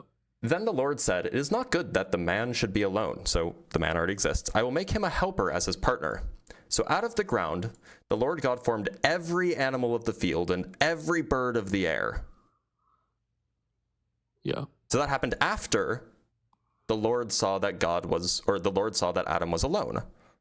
So God formed every animal of the field and every bird of the air. Whereas, if you go in Genesis 1, which we can do, Genesis 1, we can see what day God created every winged bird of every kind. That was the 5th day. However, it is the 7th day when God says, "Let us make humans in our image," etc. Sorry, it was the 6th day when he said that. So in Genesis 1, we have that the birds, every winged bird, 5th day. And then let us make humans, 6th day. So 5 comes before 6. So the birds were made before the humans. But then we go look in Genesis 2:18. We have that the man already exists. So God made every animal of the field and every bird of the air. Seems like a contradiction to me. It's referring to different truths, not different facts. That's got to be the biggest front flip mental gymnastic I've ever seen. No, well, different truths, not different facts. Like I said, it's not so simple. Like, I think you're gonna find it very hard to find someone that can explain such a deep text. But at the end of the day, the interpretation of the Bible is very important, because like no one's just gonna be able to tell you, like, come on to like different debates and tell you this and that. But at the end of the day, we know for a fact that if something was so straightforward as the Bible contradicted itself, then why would so many people follow? Okay, I understand that a lot of people follow a lot of stupid things, but at the same time, let's be real, there's an interpretation to be made here, especially about such a symbolic text. Well, look, the correct interpretation is that these were written by 2 different authors, and they were 2 different accounts produced by 2 different groups of people. One of which was probably produced around 800 BC, and another which was probably produced around 500 BC. Right. And if and people who recognize that and they say, like, look, this is like a story that was told by like these ancient people, and we can interpret it as like their beliefs about the history of the world, not meant to be interpreted literally, then you'd be fine.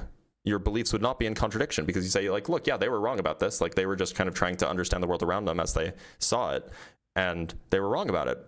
It's supposed to be metaphorical, not literal. Plenty of people resolve this contradiction that way. The people who don't resolve this contradiction that way tie themselves in knots to try to get out of it otherwise. Okay, yeah, I can see how that would happen, but at the same time, I think that if you want to keep debating this, I think that there should be an interpretation, and I mean, probably arguing against people on TikTok isn't the best way to go about this, but at the same time, I think you should look, like that other guy said, like you should kind of look at like people who are better at arguing this rather than just random people on TikTok. But at the same time, I do believe that the Earth could be 6,000 years old. I mean, at the end of the day, why not? Because all of the evidence contradicts it. For example, we have the evidence of zircon crystals. These are small crystals that you can find in the ground, basically. Go ahead. How does that tell us? Yeah, so zircon crystals, the chemistry of a zircon crystal is such that when it forms, it can have impurities, but only certain kinds of impurities just because of the chemistry involved. So one of the impurities that it can have, it can swap out a zirconium atom with a uranium atom. The uranium atom and the zirconium atom are similar enough that like the uranium atom can kind of like find itself in the zircon crystal lattice. However, the lead atom, I know you're off the app, but you can still hear me. However, the lead atom is very distinct from the zirconium atom, so lead cannot find itself in the crystal lattice of a zircon crystal. And so what we find is that when zircon crystals are solidifying, when they're crystallizing out and becoming solid, they can have uranium impurities, but they cannot have lead impurities. And yet, when we go and we find zircon crystals in the ground, what we find is that there's lead trapped inside the zircon crystal. Now we know that uranium does undergo radioactive decay to get to lead, but the lead can't get in any other way because it's a solid. The lead can't get into the middle. And so all we have to do is count how much lead is in the crystal, count how much uranium is in the crystal, and then given the knowledge that we have about how quickly uranium decays, we can infer how long it took for that uranium that was in the crystal as an impurity to decay into the lead that still lives in the crystal. And we come up with about 4.5 billion years when we do that. Okay, and how do you know they're not wrong? Is that really your response? Like, can you guarantee that they're right? This is like the whole business of the scientific enterprise. Yeah, but hasn't like things like carbon dating been wrong, etc.? Is your argument, but science could be wrong? I'm saying some science could be wrong. Okay. So generally, if you want to hold the view that the scientific consensus is wrong about something, you need to present conflicting evidence or evidence that demonstrates how it's wrong. Right? It's not enough to just say, yeah, but couldn't it be wrong? I mean, like, couldn't the Bible be wrong? So wait, hold on. You're telling me that on TikTok you expect to people just passing by on TikTok to have all these conflicting evidences to arguments you just brought forth? Well, I would assume if they came up onto this live stream, they would either be familiar with the evidence and be ready to debate it, or they would be willing to get educated as to what the evidence is. So you're somehow expecting someone on TikTok to be familiar with zircon crystals and at the same time Zircon, yeah. be familiar with the Bible and at the same time come across Yes, your... I am. I am expecting people to do that. If you're not up for the task, I can let you go. Like, it just seems like he's not up for the task, so that's fine.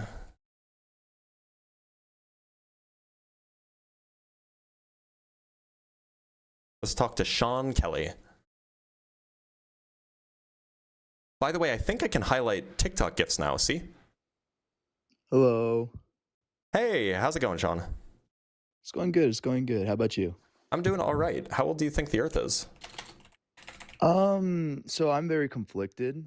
I feel like there's a chance that it's 6,000, but there's also a chance that the Bible is wrong. Okay. So the argument that I want to bring forth as to why I incline that it's 6,000 is that how can you give points to defend, your points when the argument that can be brought up is omnipotence? Oh, well, look, I mean, it is the case that, like, for example, imagine that Loki was the true god of the universe, the Norse god of Loki, Marvel, all that stuff. If Loki was the true god of the universe, then, like, we probably couldn't reliably do any science because Loki is, like, a trickster. That's, like, his whole business, right? And so he could just be, like, making weird stuff happen all the time to trick scientists. And, like, then we probably wouldn't be, like, justified in coming to any conclusion, at least not with, like, any degree of confidence. But the Bible the God as described in the Bible is supposed to be a God that is perfectly good, is all loving, and would never deceive us. So, if the claim is that actually the science is wrong, God is omnipotent and made the world 6,000 years ago and instead planted evidence for us to believe that the Earth is 4.5 billion years old, that would just make him a deceiver, and that contradicts his nature. No, that's definitely true, but I feel like the problem with that idea that I find is that I feel like if God is truly loving, right, wouldn't that just make the Bible just completely wrong if in Well, that yeah. case? Yeah. So, I mean, is that what are you trying to say? Like, for example, like I've heard a lot of people say that like in history, the Bible has been changed many times. Are you trying to say that maybe it's like the entire Bible wrong? Or would you say like it's been changed to control populations and stuff like that? So my view, so to be clear, I don't think it actually says anywhere in the Bible that the earth is 6,000 years old. I don't think it says that anywhere. In fact, I know that it doesn't say that anywhere. Now, people can infer that from various texts. They're like, okay, well, earth was created in 6 days, and then we know how old Adam was when he died, and we know how old he was when he gave birth. So like people like kind of try to like build together a picture, but nowhere does it actually say the earth is 6,000 years old.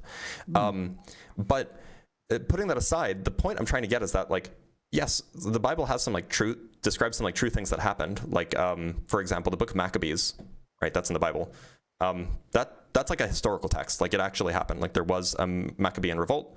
Now, perhaps some of the miracles that happened at the end did not really happen. But like there was actually a Maccabean revolt, and like there was actually like the priests and the kings and the prophets, like these people, especially after the kingdom of Israel was established, these people probably existed. But like definitely not everything in the Bible is true, especially because there are conflicts both internally and externally. So there's internal contradictions. I pointed one out just a minute ago, and I have like an entire list of them. And there's also external contradictions. Like it says that, you know, birds were created before people, but like we know that that's not true. It says that birds were created before land animals, and we know that that's not true. We know how evolution works, so that directly contradicts the evolutionary evidence that we have. So there are definitely things that are not true in the Bible, but like obviously it was written by like sheep herders 2,500 years ago. At least the Hebrew Bible was. Yeah. All right. Yeah, no, thank you. No, I just wanted kind of like the answer to like, how can you explain omnipotence? That was my main question. Sure. But that was, yeah, thank you so much. All right. Well, thanks for being here, Sean. I appreciate it. You have a good rest of your day. I love when people come on just to let me yap. I mean, like, I don't love it, but like, I don't mind it too much, as long as they come asking in good faith and they actually disagree with me. All right, let's talk to Michael.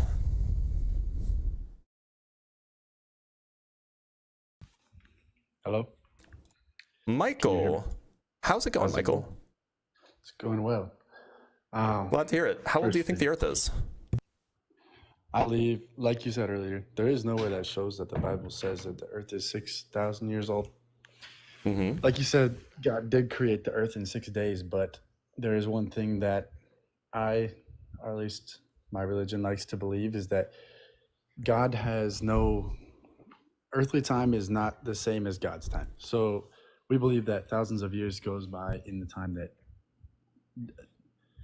time, I can't remember exactly, but God's years go a lot slower. So I believe that the world was created before there was people on Earth, so it is definitely older than 6,000 years.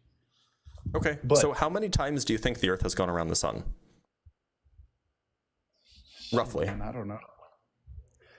Brother, I like tens of thousands of times, millions of times, billions of times? It's billions for sure. Okay, well, look, that's all I want to hear. Like, if you think that it's been billions, then we're in agreement. Thanks for being here, Michael. Yeah. Markle. I almost said Markle. I'm sorry for mispronouncing your name, Michael. Oh, we did get a super chat. Nobody on Fire sends $2 saying, bro, you joined the call. Get good. What a whiner. Yeah, right? Like, if you're going to join, at least be ready. So, yeah, like I said, if you want... So, I should chill for myself for just a minute. So, oops. So first, you guys should like and follow. If you're not liking and following, I don't know what you're doing. We're almost at 100K likes. I'll put my hair down when we get there, but we're almost at 100K likes. You guys should be liking and following. Second thing, join the Discord if you're 18 plus. There is a Discord server. It's in the links of the various YouTube videos if you're watching there. It's in the link tree in my bio on TikTok if you're watching there. Third thing, if you like the horizontal stream, if you like a horizontal stream more than a vertical stream, there is a horizontal stream. It's just on my second channel. So you have to go to Dr. Blitz Debunks. That is where the second stream is. I will paste the link in the vertical stream live chat. However, If you want to find it on TikTok, you have to go to the link tree in my bio. There's a link to the Dr. Blitz Debunks YouTube channel. And make sure to subscribe there as well. Final thing, if you want to support me, there are ways to do that. So gifts on TikTok are, of course, welcome, although they take like 40%. Gifts on YouTube are, of course, welcome, although they take like 30%. And then Cash App, Buy Me a Coffee. These are links that I have in the various places that you can find them. If you want to support me, by no means is it required. Anyway, let's move on to the next guest. Let's talk to Orielco. I think I've spoken with Orielco before. Hi. Orielco, how's it going? I am doing great. How about yourself? I'm doing all right. How old do you think the Earth is? It can be squeezed into any time frame that science can figure out. What? So time, right? Because it's relative. Any time can be squeezed into, and I believe that ours is squeezed into around 6 billion years old, which is 6 firmament years. How many times do you think the Earth went around the sun?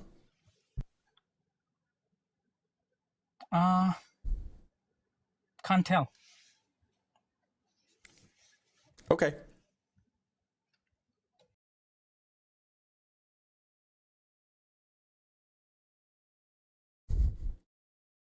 Okay.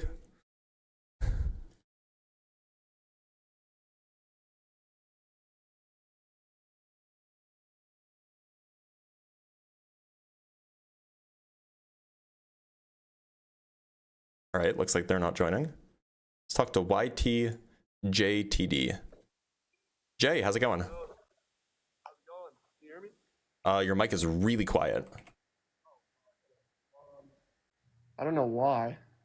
It's better. It's much better now. Okay. How old do you think the Earth is? Well, so I'm a Christian, and I think it's I don't think it's 6,000 years old, actually. Okay, Here's so how old do you think it is? So, in my perspective, the Bible doesn't say anything about the age of the Earth, right? Okay, so And how old do you think it is? I think that with the church saying, you know, people just believing it's 6,000 years old, I think in retrospective of God, right? I think there's maturity age and not physical age. So I believe. How many times do you think the Earth went around the sun? I think it hasn't been billions of years. But I think it was made in 6 days. However, I think with carbon dating, I don't think carbon dating is a lie, right? I think carbon dating just tests the maturity age of things. So God, right, like how God made Adam and Eve, he made How them many as times adults. do you think the Earth went around the sun? Can you give me an estimate? An order of magnitude, if you will? Are we talking 1 year or one time, 10,000 times, 100 million times? Probably in the thousands somewhere. Okay. But here's the thing. So I think the testing we see, oh, well, you see science it says it's billions of years old. I think that could be like a maturity age where God made the earth billions of years old already for things to work the way they work. You know what I'm saying? So why would God deceive us like that? It's not, what do you mean? It's not, he didn't deceive God us. planted evenance that he knew would be deceptive and would lead us to the wrong conclusion. What do you mean? So how did... I mean, like all of the evidence that leads us to conclude the Earth is 4.5 billion years old, God planted that like 6,000 years ago or however many thousand years ago, right? Well, that's what I'm saying. Like so with science, we can use carbon dating to figure out how old the Earth is. No, we use uranium lead dating, but that's fine. Right. Well, I said science. That's not science. Carbon dating isn't used to determine the age of the Earth. Oh, it's not. No. Oh, that's what I was told. Okay, interesting. It's another example of your church lying to you about science. No, it wasn't the church. It was my friend that doesn't even believe in God. It debates me all the time about this, and so he's like, "Oh, carbon dating is used," you know. So that's all I just assumed, but I guess he was wrong. Anyway, I think it's not like actually like you know the Big Bang billions of years ago, and so it's just billions of years old. I think it's just a maturity age, and I think that's not God being deceiving. I think the Earth is billions of years old, but I don't think it went around the sun billions of times. You know what I'm saying? I don't know what it means for something to be an age if it hasn't existed for that long. Well, it's like Adam and Eve. Were they made at the age of 0 or were they made at 30? Their age was 0. Whatever. They were Right, but with their fully formed maturity adults, growth- however. Exactly, that's what I'm But saying. their age, You know? the age was 0. Right. So you do. Sorry. So you understand what I'm saying. So like, if their age was technically 0, right, and they lived to whatever 900 or whatever, right, but they were made at a full-grown adult. That's what I'm saying about the Earth. Like the Earth was technically 0. But why would God it was deceive made- us by making the Earth appear as if its age is so much older than it actually is? But I don't think that's deceiving. I think it is that age. Right? No, Like, it's not Adam that and Eve were age. full-grown adults, The age. but they were, So on the they were first day of on the first day of creation, the age was 1 day, right? technically yes, but the Earth was maturity age of. But it looked like it was older. It was developed as if it were older, in the same way that Adam was developed as if he was older than 0 years old, right? Just like how the Earth was, and I believe that. Right. But why would he deceive us? Why would he do that when he knew it would deceive us into thinking that the Earth is actually older than it is? But because I don't think that's deceiving. I don't think he was deceiving. What us is, by what making is us deception if not planting evidence for something that's false? No, but I believe its age is billions of years old. I just don't think it was made at day 0. You know, it wasn't made with a big. Then its age isn't billions of. The age is how long it's been since something existed, right? That's what age is. Yeah. So its age isn't billions of years old if it has only existed for 6,000 years. Well, I don't know how long it's or 7,000 years or however many thousand years, right? Right. I don't know because the Bible doesn't say. You know, I can't make a full claim on anything. This is just me. Obviously, I don't believe it's 6,000 years old. Like, you know, the church. Some people from church try to say, you know, like Cliff. He's a popular preacher. This is where I got basically like this answer because I agree with him. He believes basically the same thing. How evolution. I don't believe in evolution. He doesn't believe in evolution, but not as an origin. We believe in evolution as a process. And so some Christians will say, "Oh, evolution it doesn't exist." I believe it does, but I believe evolution isn't an origin because God made everything. But I believe evolution still existed, like the Galapagos Islands. I think that's real. I think birds were made by God, but then their environment caused them to evolve because I think that's just how God made us. So we can talk about evolution if you want, but I really have to nail this down because, like, look, suppose for a moment that suppose for a moment that I'm 16, right? Yeah. And I, I'm gonna get canceled. Let's say I'm hot for teacher, right? Let's say I'm 16 and I'm hot for teacher. Well, I know that my teacher is a reasonable person. She would never date a 16-year-old. But, so what do? Well, I put on a fake mustache, right? I get a fake ID that says I'm 24 or whatever. I paint my face with some facial hair or something like this, right? Yeah. Would I be deceiving her? Yeah, you would. And how would I be deceiving her? Would it be because I'm leaving false evidence that would lead her to conclude that I'm older than I actually am? Yeah, you're lying about, you know, your age. I'm planting evidence that isn't there. A 16-year-old me couldn't grow a mustache, but 25-year-old me could, right? And so I'm planting fake evidence that wouldn't have been there if I was actually the age that I really was. Yeah. And if that's deception, then that's exactly what God's doing. But here's the thing though. Outward appearance, yes. But like science, how we test it with, you said uranium. It's uranium lead dating, yeah. So it's not just like they look at the Earth and they're like, oh, it's billions. They test it, right? So even if they test it and they come to the conclusion. This would be like, let's say that I was your teacher. Let's say I was like a genetically skilled. Let's say I was a genetically skilled 16-year-old. And so like my teacher's like, well, you know, your license says that you're 25 and your mustache says that you're older, but like, I don't really believe you. Can we get you DNA tested? So I'm like, yeah, sure. So I present a sample of my DNA, but I messed with it so that it actually looks older than it actually is. That's what God did. God tampered with the zircon crystals to make it look older than it actually is, and it would only be discovered once scientists started investigating. No, I disagree because, like, let's say you sit and like DNA test, you can't just tamper. You yourself just can't pick your DNA and tamper. Well, no, like maybe I like got a DNA sample and then I tampered with it and then gave it to her, right? Like I rather put that example into like literally instantly the teacher goes, okay, you look 30, but you're actually 16, but she doesn't know that. You look 30. I'll instantly give you to a doctor, blood test, whatever, right? Boom, and he confirms no, even though he looks 30, the scientific evidence of like literally studying his DNA shows he's 16. Yeah, except here's the thing. When we go and we study the DNA of the Earth, like the zircon crystals, we find that the DNA also says it's 4.5 billion years old. Billions of years old. And so I he's agree that it is. so God is more powerful than 16-year-old me. God tampered with the DNA of the Earth. No. So like the Earth does look much older than 6,000 years just on a surface level. Like we know erosion takes a long time. We know that like trees live a very, very long time. But there's deeper facts that we can learn. We can go study the intricacies of the Earth's age by looking at tiny crystals found in Australia.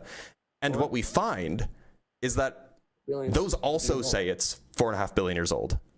So what you're telling me is not only did God tamper with the surface level stuff, he also tampered with the really deep stuff. For me, I don't see it as tampering or him lying to us. I see that. So then, how did it get there? If it wasn't there on its own, if that's not the natural state of uranium or of zircon crystals, how did it get there? Well, no, it is. That's what I'm saying. He made it like I'm saying, just like how Adam and Eve. This is my explanation of it, right? Because I don't know the actual answer. I don't know the answers of the universe, right? But this is my interpretation of it. I'm not just going to be like, oh well. You know, some Christians come on here and they're like, oh, well, I believe it's just 6,000 years old. I don't think so. I think God made the earth at day 0 for, 6 days. He was making the earth.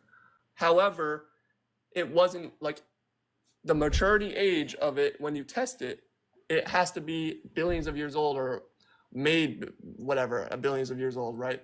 At the time, or however it had to be to collectively get up to that age that we study it now. So obviously when he made it, we don't know how long it's actually been, so like it wasn't made at 4.5 billion years old. If this was done in any other consequence, somebody making something to look older than it actually is, you would call them fraudulent, right? No, but well, that's impossible. That's what I'm saying. Like God can make something old, like the maturity age, like an Earth, billions of years old, but make it in 6 days. But no one else can do that. And it's still fraudulent, right? I don't think it's fraudulent, because I think when we test it. Okay, let me give another example. Suppose that I'm an antique seller, and I find, and I don't know, I'm trying, or actually, no, let me rephrase. Suppose I'm a computer, suppose that I'm a, hold on, I need to get the analogy right. So, what is the analogy that I want? Yeah, okay. So suppose I'm a computer, I'm an antique seller, right? And I have just like this thing that I just made in my workshop just a few days ago. Okay. But I want to sell it for a high price, and so I need to make sure that it looks old. So I go and I, add some patina to it. I make it look scuffed up, scratched up. I bury it in dirt for a few hours. I cover it in mud. I spray it with water to make it look like it's been eroded. And then I put it in my store. Well, any reasonable person would look at it and be like, oh yeah, like that has all of the markings of being old, so it must actually be old. And if I then sold it to someone with with like an enormous price tag only justified by an old age, they would be rightfully mad at me if they found out it was 6,000 years old. Sorry, if they found out it was 6 days old. Yeah. Because that would be fraud. I agree. That would be misrepresenting the actual product. So now, how is this not what God has done exactly? Well, I don't think that's what God did. You know what I think? Actually, that's a good analogy. I'm gonna branch off of that. Ready? This is how I explain it. So you said if you have an antique, cup or whatever, and it's like you scratch it up to make it look old. I'm not talking about looking old. I'm talking about scientifically. So when I say it, right? Imagine this. Ready? Imagine this. Suppose I'm really sophisticated at making things look old, so that scientifically we can figure out how old it is. Sure. Now let me say this. Imagine if the same antique guy, right? Let's say he like excavated like ancient material, like clay, right, from the ground, and he used that ancient clay that says it's like thousands or whatever, how many years old, right? And he uses ancient clay to build a cup, and he makes a cup out of the ancient clay. It was made in a couple weeks, but the clay is thousands of years old. Yeah, and he would still be lying if he sold it to you as if it was old, Because the cup is not but old. The material is still ancient material. So you're telling me that the zircon crystals are actually 4.5 billion years old. He just only included them in the Earth 6,000-ish years ago? For it to form, it had to take a long time to form. And if God made it in 6 days, he can do that because he's God, right? So he's all powerful. So he can make things. So how long did how long did the zircon crystals actually exist? Because the zircon crystals have to have existed. I have no idea. If the zircon crystals were like the clay, then the zircon crystals have existed for 4.5 billion years. Yeah, I have no idea, because I'm just talking about if he made the Earth and zircon crystals were there right when he made it in the 6 days, but you test them and it's billions of years old. That just means he made it in those 6 days, whenever he made the ground or whatever, right? But the age he made it at for it to actually be able to be formed is billions of years old. But he was able to. But the zircon crystals would have been like in the analogy, like the clay actually is older than the cup, right? Right. And so by analogy, you're saying that the zircon crystals could actually be older, not just like their maturity age or whatever, like they're actually older than the Earth. Oh, so you're saying that I'm saying the crystals are older than the Earth? Yeah, that sounds like what you're saying. Wait, how? Because so by analogy, the crystals are like the clay. It's the thing that we scientifically test to determine the age of the thing. And the cup is like the Earth. So if that's the analogy, then that means the clay, in this analogy, the clay is much older than the cup. The clay is ancient. They dug it up from some thing. Yep, and so by the analogy, the crystals would be much older than the Earth. Well, not if he made the Earth at the same time. But then the analogy fails, because the clay wouldn't be older than the cup then. Yeah, it's the same maturity age and same, because I don't know when So the clay was actually older than the cup, right? Yes. Okay. But in the analogy that you're presenting, the zircon crystals are not, what you're trying to say is that the zircon crystals are not actually older than the Earth. No, I don't think so, because I'm just saying. So then the analogy fails. No, I don't know when God made crystals in the Earth. I don't know. Was it the first day he made the Earth? Well, all this means is that the analogy fails, right? No, I disagree, because because in the analogy, the clay is actually older. The clay is in the Earth. The clay is actually older than the cup, right? The ground, sand, dirt, clay, all that stuff. I don't know what's confusing about like in the analogy that you gave. This is your analogy, right? Yeah. The clay is from some ancient whatever, it's some ancient clay, and the cup was made yesterday. Yes, sure. So the clay is much older than the cup. Okay. So the clay, by analogy, the clay is the crystals and the cup is the Earth. Okay. Yeah. Okay. So if the clay is actually much older than the cup, then the crystals are actually much older than the Earth. Okay. But if you're saying that's not what you believe, then the analogy just doesn't hold up. No. Okay. So let's say that is what I'm saying. Sure. Let's say the crystals are older than the Earth. So why is that a problem? So where were the crystals for 4.5 billion years old, or for 4.5 billion years before the Earth was made? No, they were in the Earth when the Earth was made. The crystals had to predate the Earth. No. No. If the crystals don't predate the Earth, then the analogy fails. I don't know what's hard about this. The analogy fails because the clay is actually older than the cup. That'd be like saying, the clay was created in the cup. The clay isn't actually older than the cup. We study the materials in the ground to know how old the Earth is. So if the materials in the ground are that age, then we just assume, okay, if this is that age, the Earth must have been around for the same amount of time as well. So that's just how we study the Earth. That's true. It just means that your analogy just doesn't make sense. Because on the one hand, we're talking about the age of a cup, which is when the cup was made. Right. On the other hand, you're comparing that with the age of the dirt, or the clay, that the cup was made from, which is much older than the cup, right? Right. And so, whereas the analogy, what you're trying to convey is you're trying to say, oh, well, the clay was actually made at the same time that the cup was. Right. Actually. And so the analogy just doesn't work, because in your analogy, the clay is actually older than the cup, not the same age. Well, if you disregard God literally just making the Earth, he just speaks and light exists. So he can make the Earth, and the clay and the stuff inside the Earth can be that age by just making it. in a Right, and it's deceptive. He can make it appear older than it is. And okay, and so I don't think that's deceptive though. It's look when you make something appear older than it is. Yeah, but he's not doing it intentionally to deceive. Oh, so did he do it on accident? No, he's Why not did he do doing it it to then? deceive. He just did it because that's probably how things had to be made. And Why? if he Wait, can why make did things have to be made that way? I don't know. I can't So, tell you. so you're telling me he didn't deceive us on purpose? There was some other reason why he had to deceive us. I just don't know why. Well, I just think you're taking it the wrong way. I don't think it was any deceitful. Well, it has deceived us, right? Well, how? Because it's made you're us right. think that the Earth is here's the thing. really pause, old. Right. Oh no, you're right. Hold on. Wait. So I don't think it has deceived us. I just think people deceive themselves with it by overthinking. People looked in the ground that God made and found evidence. They saw the age, and but saw then, evidence that it was evidence really that it was old. billions of years old. Exactly. Yeah. And so they were deceived by the evidence that God planted.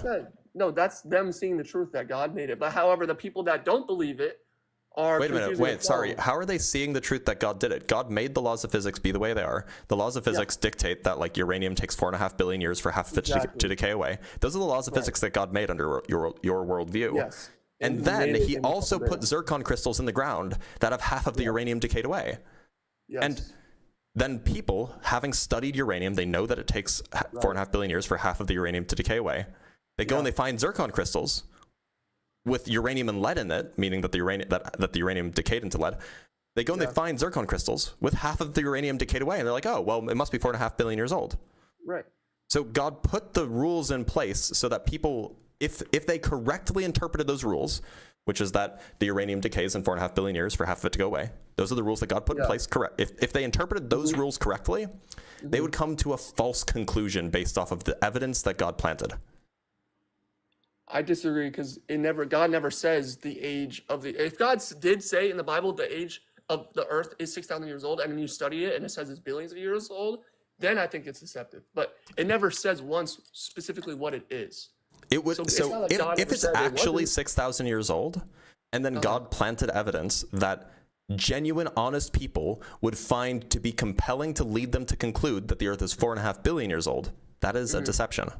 Sure, if God said that the Earth isn't, it doesn't matter what God said. It matters what God does. If the Earth is actually 6,000 years old, and God planted evidence that would lead honest people to conclude that it's 4.5 billion years, that's a deception.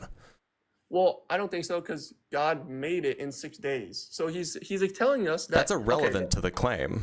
Like how long it took doesn't really matter. Right. So 6 days the Earth was made. Everything, humans, animals, inside of the Earth.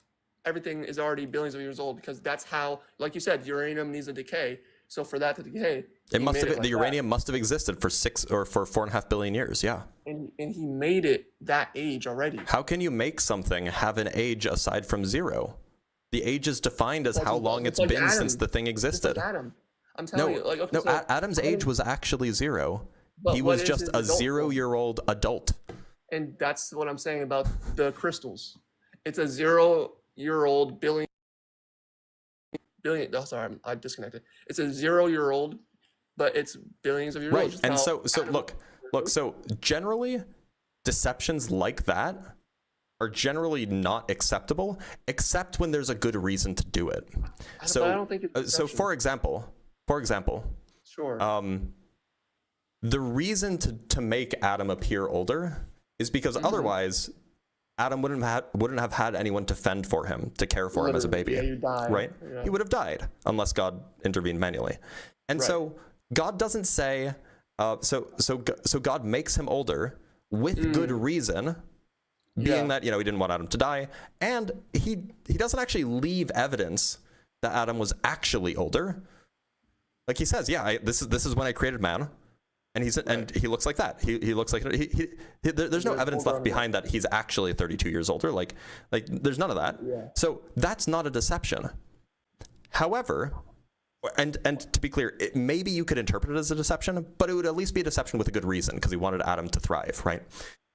However, in this case, unless you can offer me a good reason why it was necessary to do this deception, it just seems like this God is a God of confusion. Well, I just think, again, I don't think he's a God of confusion. I just think people overthink things a little bit too much sometimes. And I think you mean scientists? Well, I mean, well, no. I just think people who think that this it's a deception, because I feel like God making it like the good. Let me give you a good reason. Because maybe if he just made like the lead, uranium, whatever, right thing, right, just like not the age that it was, then maybe some things wouldn't be able to work. Fine. How? I mean, like, we understand the physics of like the world. Like, the world would have been fine. Because like, how long would it? How would it interfere with the other things in Earth? How would it? It wouldn't. It wouldn't. Like the amount of uranium on Earth doesn't really affect the temperature of the Earth. It doesn't really affect anything because most of it's like deep within the core of the Earth. And more specifically, the amount of uranium in zircon crystals is completely irrelevant to anything because it's trapped in there. So like, it just doesn't matter at all. I have a question. So how does uranium just naturally form? So uranium forms through something I think it's called the ARP process. It happens in like supernovas, basically. Okay. Oh, interesting. So I'm just asking because I don't know. So I'm just asking, like, uranium itself, the only the uranium that's on Earth, there can't be more unless like humans artificially make it. Is that even possible to do? Yeah, or we could in principle artificially make it, or we could go like mine it from an asteroid or something like this. Okay, right? okay. So it's not like a naturally. No, like, it doesn't. It's the amount of uranium that we have on Earth is about half as much as there was on Earth when it formed, and we're not getting any more. Interesting. Okay, that's interesting to know. Okay, so I mean, yeah. Again, I believe, and at the end of the day, right? I believe, God made the Earth, whatever. Even though uranium comes from stardust or whatever from space, maybe, again, the theory of the Big Bang, maybe the Big Bang was God speaking everything to existence, and that would still have happened 13.8 billion years ago, right? Right, but the thing is, maybe the age had to be that way for everything to condense so small and to explode the way it did. It sounds like an awful lot of maybes in order to get around the evidence that's right in front of us. Right, well, I mean, because the thing is, though, I can't scientifically prove to you God exists in general, Like I can't just like study God and be like, yeah, like I physically like how you could study a rock is sedimentary, or whatever, because I have to kind of throw out these maybes because I'm not going to sit here and be like, oh, I know everything, unless it's in this book, unless it's in the Bible, and it tells me, then I'm going to say, okay, well, this is what it says. But there's no God, had the Big Bang. There's no he made the Earth this specifically many years old. So I can't physically, because you have the upper hand, right? I mean, I'm over here mainly talking through faith, right? Because I have faith that God exists. But, there's only there are lots of people who have faith who think that the Earth is 4.5 billion years old. There's a lot. In fact, I think that's the majority of people. But I believe it's that old too. No, but like actually, not just like it looks that way. I'm gonna have to disagree with that because I believe it was made in 6 days, but I do believe it has a maturity age of billions of years old. No, I know. What I'm saying is there are a lot of people who have faith in the Christian God, who don't believe what you believe about this. So like, it's not like if you have faith you have to believe this. It's just not the case. Well, I just disagree with those people. Like I don't think like those type of people probably believe, evolution is an origin. Which is like a normal thing to do because that's what the scientific evidence points to, right? Well, yeah, sure, you could argue that. I mean, some scientists don't even. That's like, generally speaking, it's a good idea to just believe what the majority of scientists believe because they're the people who have studied this the most, right? I mean, sure, but again, I disagree with because that's not really how the Bible says it, and that's where my faith comes in. I have more faith in God than I do with scientists. Have you ever met God? No, I've never met God. Have you ever met a scientist? I have met a scientist. Okay, why do you have more faith in somebody you've never met? Well, because God made us, so I mean, He's. Well, that's what He says, but why would you believe Him? Well, I mean, the big reason why I believe in the Bible is mainly Jesus' story of the eyewitnesses accounts of Him rising from the dead. That is. Are you talking about the 500? Because the 500 are not eyewitness accounts, right? Well, yeah, they are. An eyewitness account is when somebody who saw something writes something that they saw. But those 500 didn't write anything, so you don't have an eyewitness account. You have a second-hand account of alleged eyewitnesses, right? That's not eyewitnesses. So, like, if you're an eyewitness account is either testimony or it's written word, right? Testimony, of the eyewitness. Okay. Of the eyewitness. 500 people, 500 no, but those 500, we don't have their testimony. We have Well, secondhand. We have a secondhand account. We have the account from somebody who says that 500 other people saw it, but that's not an eyewitness account at all. Well, okay, if you want to argue that, then I mean, technically we have at least 12, you know, or whoever. You know, Well, maybe we don't know who wrote the Gospels. Well, we do, yeah. No, we don't. We do. Yeah, we do. They're not attested. They're anonymous. I don't think that's true. I mean, I mean. Where does it say who wrote Mark, Matthew, Luke, or John? Where does it say who wrote those? I mean. It doesn't say it in the book. No, it doesn't. But I'm pretty sure. I'm pretty sure most of the Gospels are written by the name of the book. No, that's an attribution that was done later. I'm gonna look. I want to look up who's John. You should. John's author. Let's see. Who's the author of Mark? I'll do it, and I can pull it up. All of them wrote their own books, but I know like at least one of them. I'm assuming here, but let's see. John Mark, an early Christian figure through itself. Okay. He was a companion of Paul. Okay, so yeah, so the Gospel of Mark is John Mark, an early Christian figure through the Gospel itself, written anonymously. Okay. Written anonymously. Yes, and the name Mark was attached later. John Mark was a companion of Paul. Right. It was attached later, so we don't even know who wrote them. Interesting. Yeah.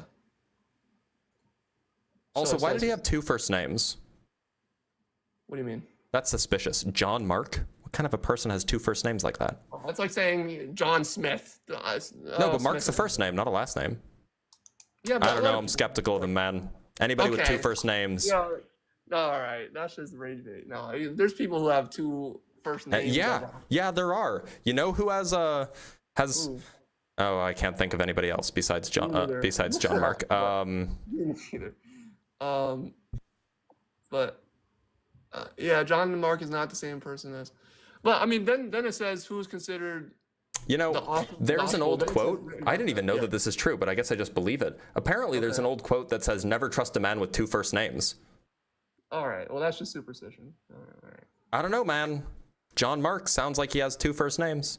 Well, I just want to say that I trust in Jesus Christ, and he doesn't have two first names. So. I don't know. Christ is pretty close to Chris. Chris is a first name. All right. Well, Jesus is technically the English version of the translation of Yeshua, and Yeshua is a pretty, that's a normal name. I'm just messing with you at this point, JTD. Thanks for being here, though. I appreciate it. No, it was a good talk. You know, I mean, you know, it is what it is. But God bless you, bro. All right, take care. Yeah. He came in good faith. I think that he got a little bit lost, but I think that he was trying his best, so I'm not going to be too mad. I'm going to read some super chats really quick, and then we'll move on to our next guest. So we have from Amazing with the $5. Thank you so much. That's so generous. How do you handle people who dismiss contradictions as wrong context or misinterpretation in Islam and Christianity? You just make them look bad. Like that's the only thing you can do, because if they're set in their ways that they can't see it for themselves, then at least you can make other people who are watching, who are kind of on the fence, you can make them not want to be like the guy who's currently looking bad. That's the only way that you can do it. Shame, I guess. And then we have $2 from Amazing again. His phone was made of old metal. Is his phone old? True. Yeah, no, it's a good point. I mean, like, is the phone actually old if the phone is made from old metal? Of course it's not. And then from L4th2, thank you for the $1. I appreciate you. All right, let's move on to our next guest.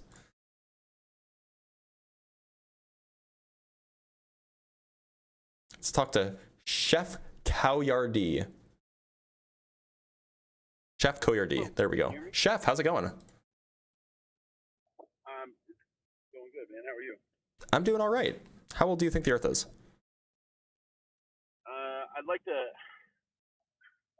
I'd like to make a counterpoint without actually staking that claim.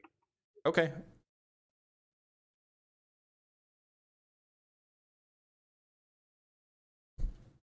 I know he'd like to. Doesn't mean I have to let him. Yes. Hello. I don't know how to say your name. I'm going to call you Bracket. Bracket, how's it going? Okay. I think the Earth is 6,000 years old. Okay, why? Well, because Bible says so. Is that particularly good evidence? Yes, because Bible is word of God. What if I don't believe that? Well, you can think it like this. If the Earth is 4 billion years old, why hasn't the moon crashed into us yet? Why If would the moon gravity crash pulls. into us? That's how Well, orbits because work. gravity pulls Earth bigger Yeah. than pull in Earth. So you know, this is a troll, right? This is okay. Obvious troll is obvious.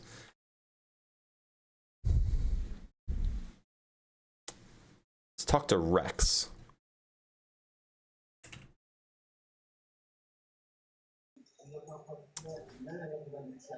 Rex, how's it going?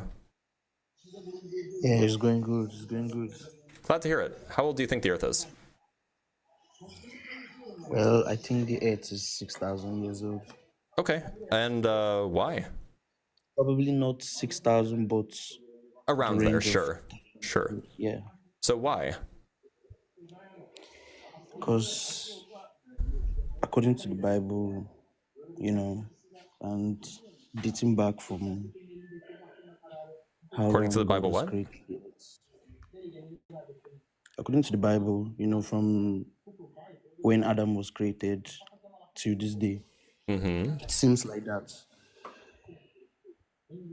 So, why do you think the Earth is 4.5 billion years old? Because of radiometric dating. How believable is radio, whatever you said it is? And Very. before, It's very believable. before there was radiometric, whatever you said, how Radiometric do you dating. tell the Earth? How do you tell the Earth was 4.5 billion years? They didn't before know. that? They didn't know how old the Earth was before the 50s. So we had how- ways of estimating it, and they were like way off. So how do you think people before then viewed the world? How do you think they viewed the Earth? I think that If they don't know it's so what was 4.5 billion known years, since the because I know 1800s? there are like scientists before then. So what was known before the 1800s is that the Earth was ancient. And a lot of people had a lot of beliefs about how ancient it was, but they were very speculative. So like they thought that it was like millions of years old, or 100 million years old, or maybe 1 billion years old, or maybe 100 billion, or depending on who you asked, you would get different answers, but everybody kind of knew it was ancient because we had evidence that it was, you know, at least millions of years old. Different kinds of evidence. Now, what if, imagine like there are like more calculations to the Earth being 4.5 billion years old, like in time to come, maybe there are like other advanced speculations or advanced Well, we're not equipments that you can speculating use anymore to because date now we back. have a method to determine the age. How do you prove the method is right? Like, I It's mean, what's your pretty reason easy to actually. calculate? So the way that we determine the age of the Earth is the way that we can determine the age of rocks that we can find on the Earth, and so it could in principle be older, but that seems unlikely. So we can determine that the Earth is at least 4.5 billion years old by looking at rocks that we find that are at least 4.5 billion years old, and these are found on Earth.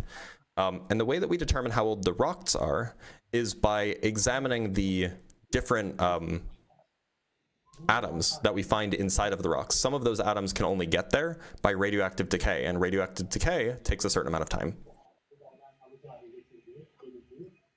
If something is created right now, can your method prove that it is created right now, like within seconds? Yeah, zircon like crystal, the yeah. stuff? Well, it's not going to give you accuracy to within seconds. The accuracy that we currently have is like within 1%. So that's like 4.5 billion years old, plus or minus 50 million years. But yeah, you could, if you created a zircon crystal right now, this is what's used in radiometric dating of your radiometric uranium lead dating. If you made one in a lab right now, you would absolutely know that it's essentially 0 in age. You would detect no lead inside the zircon. So what I have to say next is, you know, science have something about quantum physics, and the rest. If the Earth is 4.5 billion years old, the quantum part of the Earth, do you think is still the same age the Earth? I don't know what you mean by the without quantum part of the Earth. I mean, like quantum physics now, like the smallest things in the Earth, like you can go deep. I don't know how to reference it, but like according to what I follow some of your videos up, like you said something about quantum physics, like you can calculate deep between small particles, and is way bigger than how we view the universe. What? The linear, I don't know the word to use, but like there's a video you said something about the smallest measurable something in the universe is like into quantum physics. That's true. Quantum physics describes the smallest things in the universe, yeah. So my point is, what I'm trying to say is quantum physics, like is the quantum world the same age of what you're saying, like the universe is 4.5 billion years too? The radiometric dating relies on quantum physics. The radiometric, okay. Now, if it's 4.5 billion years, like how do you tell what happened during the period of 4.5 billion years to the time that you actually had a proof of, you can prove the Earth is 4.5 billion years old? You don't really need to know what happened in between. All you need to know is that zircon crystals, once they solidify, are very, very hard, and they don't let anything in them or out. Unless they have cracks, but so you look at places that don't have cracks. You don't know. That's the same thing referring to God. You don't know when he did it. God is not. If God did it, then it was 4.5 billion years ago. Sorry? If God did it, it was 4.5 billion years ago. It was not 4.5 billion years ago. Yeah. The same way time is calculated on Earth, I don't think it's the same way time is calculated in other places. You know, if you move faster, the time when I is refer slower. to If you move years, slower, the time is faster. Just to be clear, when I refer to years, I'm just referring to the amount of times the Earth went around the sun. How many times the Earth has gone around the sun? About 4.5 billion. That doesn't prove the Earth is 4.5 billion years. That's what I mean when I say it's 4.5 billion years, because a year is the amount of time it takes for the Earth to go around the sun.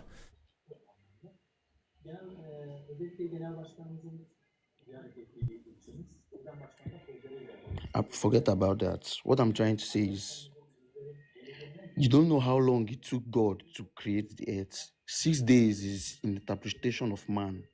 6 days is hours and it doesn't matter how. I don't care how long it combined. took to create. I just care about how long it's been in existence. And it has been in existence for thousands of years. At least it's been in existence for about 4.5 billion years. So now, if the Earth has been in existence for 4.5 billions of years, and you truly believe this through evolution, this doesn't have anything to do with evolution. It's supposed to have something to do with evolution, because nope, time cannot go by without something. This has to do with geochronology, not evolution. Listen, what I'm trying to say is, the Earth is not 4.5 billion years old.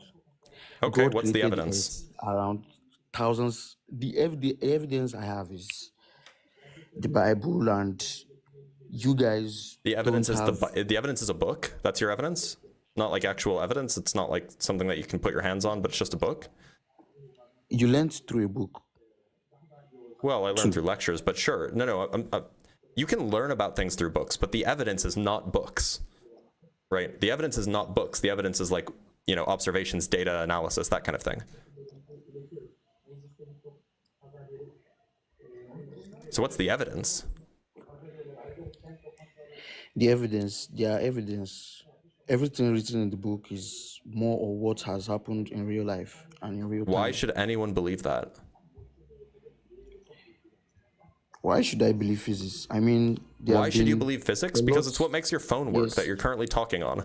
The same physics that makes the transistors in your phone function is the physics that describes radiometric dating. It's the same physics. Listen, I don't know physics a lot to argue physics with you. We grant that. But I know there are a lot of people who don't know physics We but grant that. operate in something like that. And is it possible to not know physics but operate with physics? Is it Because- possible to not know physics but to operate with physics? Yeah, I mean, Yes. you're doing it right now. You don't know physics, but you're using a phone that relies on it. You don't know God too, but you are I don't think God's real. I know God as much as I know you are Voldemort. alive.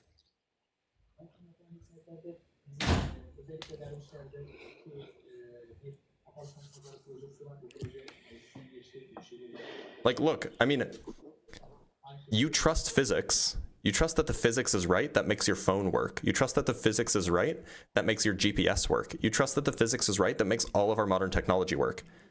And it's just in this one thing where you don't trust it? Come on. I'm not saying like I don't trust physics. Like I don't trust the aspect of physics, like physics as a whole thing, proving the whole universe. I don't believe. Yeah, you physics don't is trust the parts of just- physics that disagree with your worldview. And I understand that. It can be hard to give up worldviews, but you have to understand how irrational it is. Listen, there are people where I come from that do, like I wouldn't say they are magic, but like, they do some absurd things that the human eye will see and would not just believe what has happened. And I believe those people too don't know what physics is, but like they are doing these things with a belief. You get me? Like, there are people who, manipulate bigger particles like, a metal, an iron. They can just snap it with their hands, but that is not believable through the human eyes because you cannot just break metal like that. But like, I mean, I've they seen do people this bend through metal their with their belief. hands. They're very, very strong. They are very strong. That's what I'm saying. But like, imagine just a slender guy doing it out of no physical force, but like Then I would want to know how they he do actually it. did I wouldn't just be like, oh, it's magic. That wouldn't be my first instinct.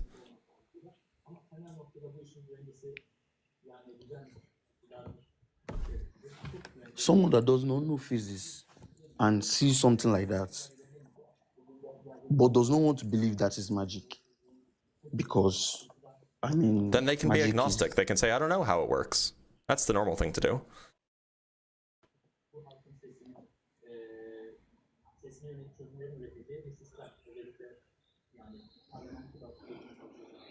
But look, I mean, it just seems so strange that you're willing to like trust physics on all of these things, except for the one thing that disagrees with your worldview, right? Doesn't that seem strange to you? does not seem strange. It does because not. I believe people can live without physics. I'm not saying you have to know physics in order to live. What I'm saying is that you as a person, you're currently using a cell phone.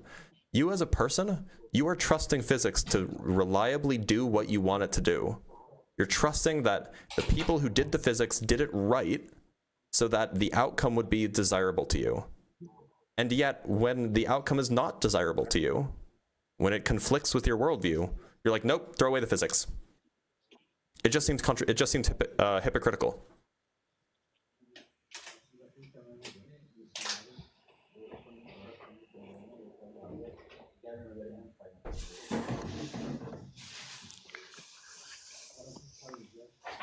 All right, I'll be back.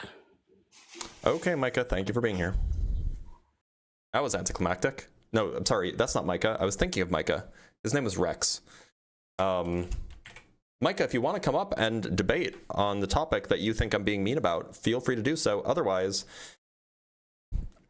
No one cares about your complaints. It's just like, this is what debates are, my guy. All right, let's look at some super chats. Actually, we don't have any more super chats. I think that's everything. Just making sure. Oh, wait, we do have a Cash App. We have 2 Cash Apps. Got to read these. Let's look at them. So we have one from Robert. Thank you as always, Rob. For I'm broke, but I support you. Yes, you do. And from Shay Andrew, I did it again. I'm so sorry, Shay. With the $10 for graphics is the embodiment of a Monday. Yeah, he is. That is a perfect Monday. This is classic Monday behavior. All right, y'all. I don't know if you could tell, but my stomach was grumbling. Oh, Micah's here. Okay, we'll bring up Micah so then he can tone police. Micah, so do you think that I'm being too mean to people who think the Earth is 6,000 years old?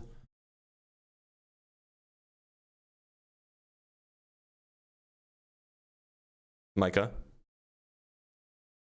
Hello? Hey, do you think I'm being too mean to the people who think the Earth is 6,000 years old? I wouldn't say that you're being too mean. I wouldn't use that kind of wording with it, but you did use the word hateful. The same way you would. You did use the word hateful. That seems worse than mean. Well, if you're going to put levels to it, then I can't change your own thinking. But so my question is, what are you trying to gain? Sort of, because let me start it like this. I don't think the Earth is 6,000 years old. I'm completely with you on that. I believe in science. Trust me, I'm with all you guys in the comments. So I'm really confused on where this hatefulness that I've been saying, if that offends you, whatever. But that's where I've sort of been confused where this is coming from, because I don't agree the Earth is 6,000 years old or whatever, but I also don't agree with the way we're going about it to sort of teach the other side. You know what I'm saying? I know we all agree. So, well, A, we don't all agree, apparently, right? Plenty of people think the Earth is 6,000 years old, as we've already established from this live stream. Where do you see that being said, though? I had 1, 2, 3, 4, 5, 6, 7, 8, 9 guests who said that today. No, I completely agree, and I can't speak for those people. That's why I'm asking. So about those you. are that's where I'm seeing it being said. Where do you see that being said within here, on the internet, on TikTok? No, I know, but a lot of people can say whatever they want. Yes, a lot of people can say whatever they want. They base what they say off of their beliefs, and they get their beliefs from somewhere. But what do you believe more? Something somebody says, or something you could read and do your own analysis on and sort of learn yourself?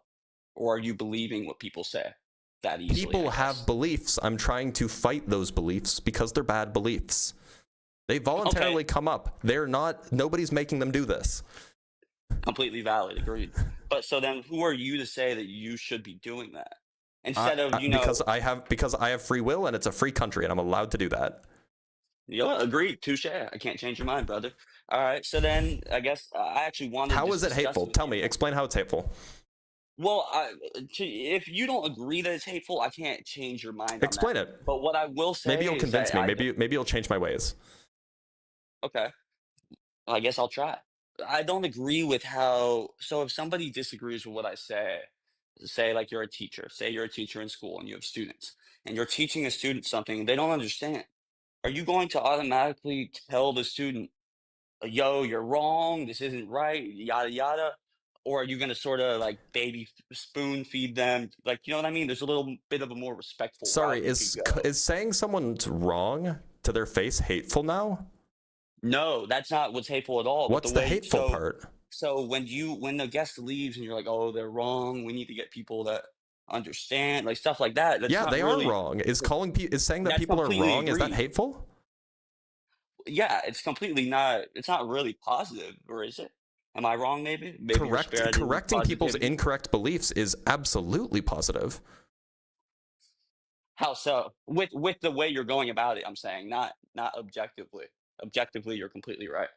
People should want to learn. What about the way? What about the way I'm doing it? Is hateful. So, like I said, what's saying that people are wrong is hateful now? No, that's not what you did at all, though. I'm not talking. Okay, about what did I do? Wrong. That was hateful. I'm talking about. So the kid, I remember there was this kid on earlier, and people were making fun of him, and you were saying how he's lost this, yada yada.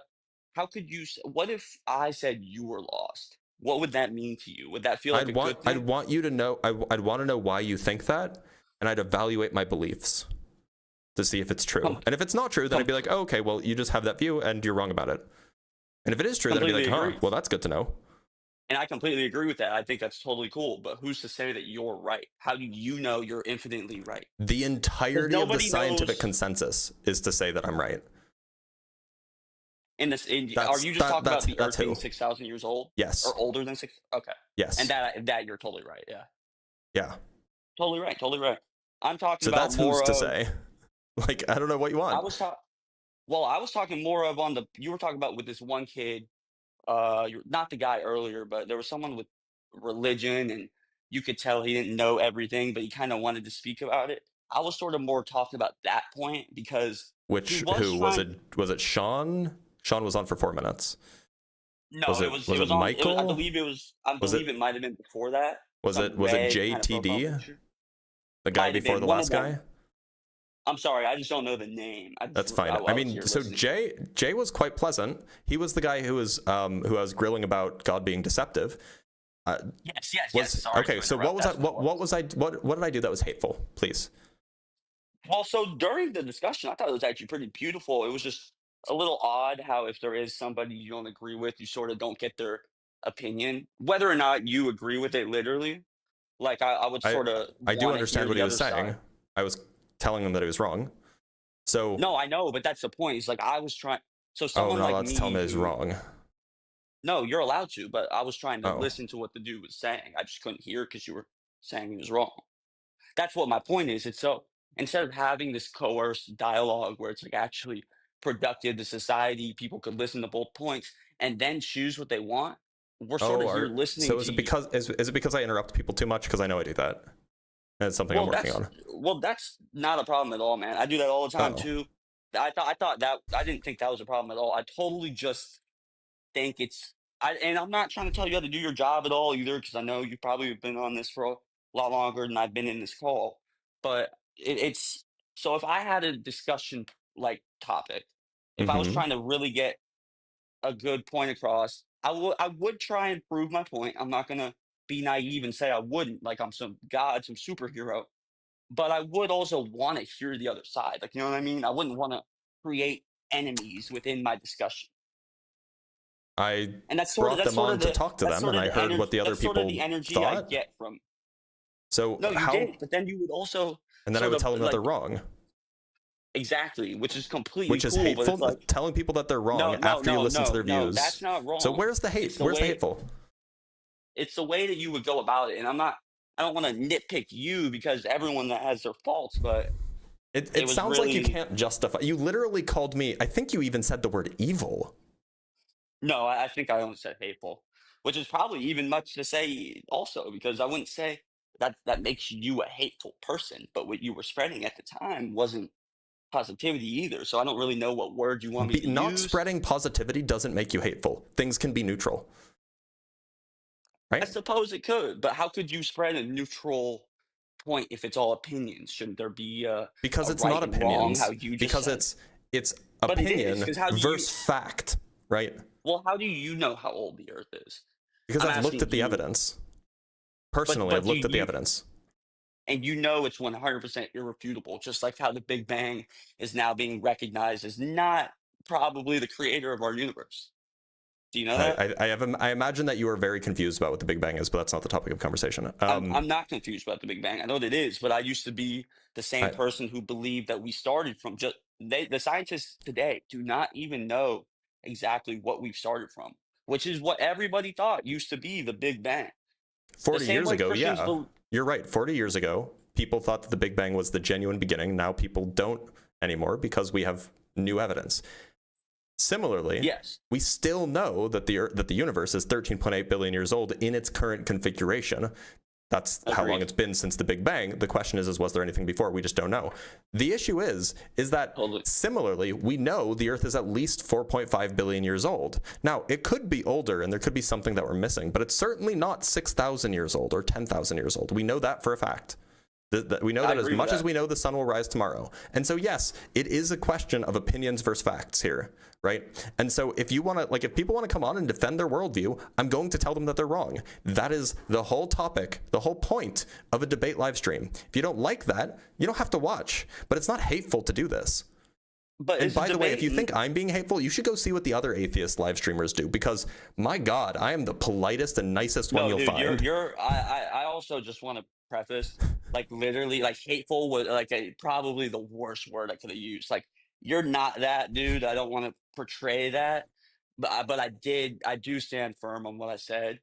But I agree, you're not at all bad, dude. I've had other people kick me out and like say really weird stuff, and I want to preface that I feel like I've had a great time talking on your account. Nothing wrong with you. Well, I'm glad you think so. And while I do want to apologize for using the word hateful, I probably shouldn't have used that. Probably should have prefaced it a lot better. I appreciate the apology, Micah. I forgive you.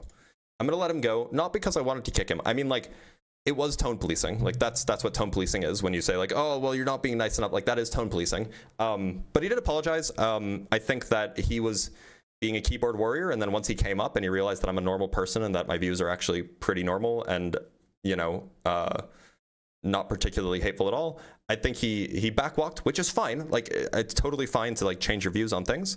But, you know, just tone policing is what you were doing. You're saying that you're being too mean, you're not being nice enough, you're not listening hard enough. That's what tone policing is. That's just what it is.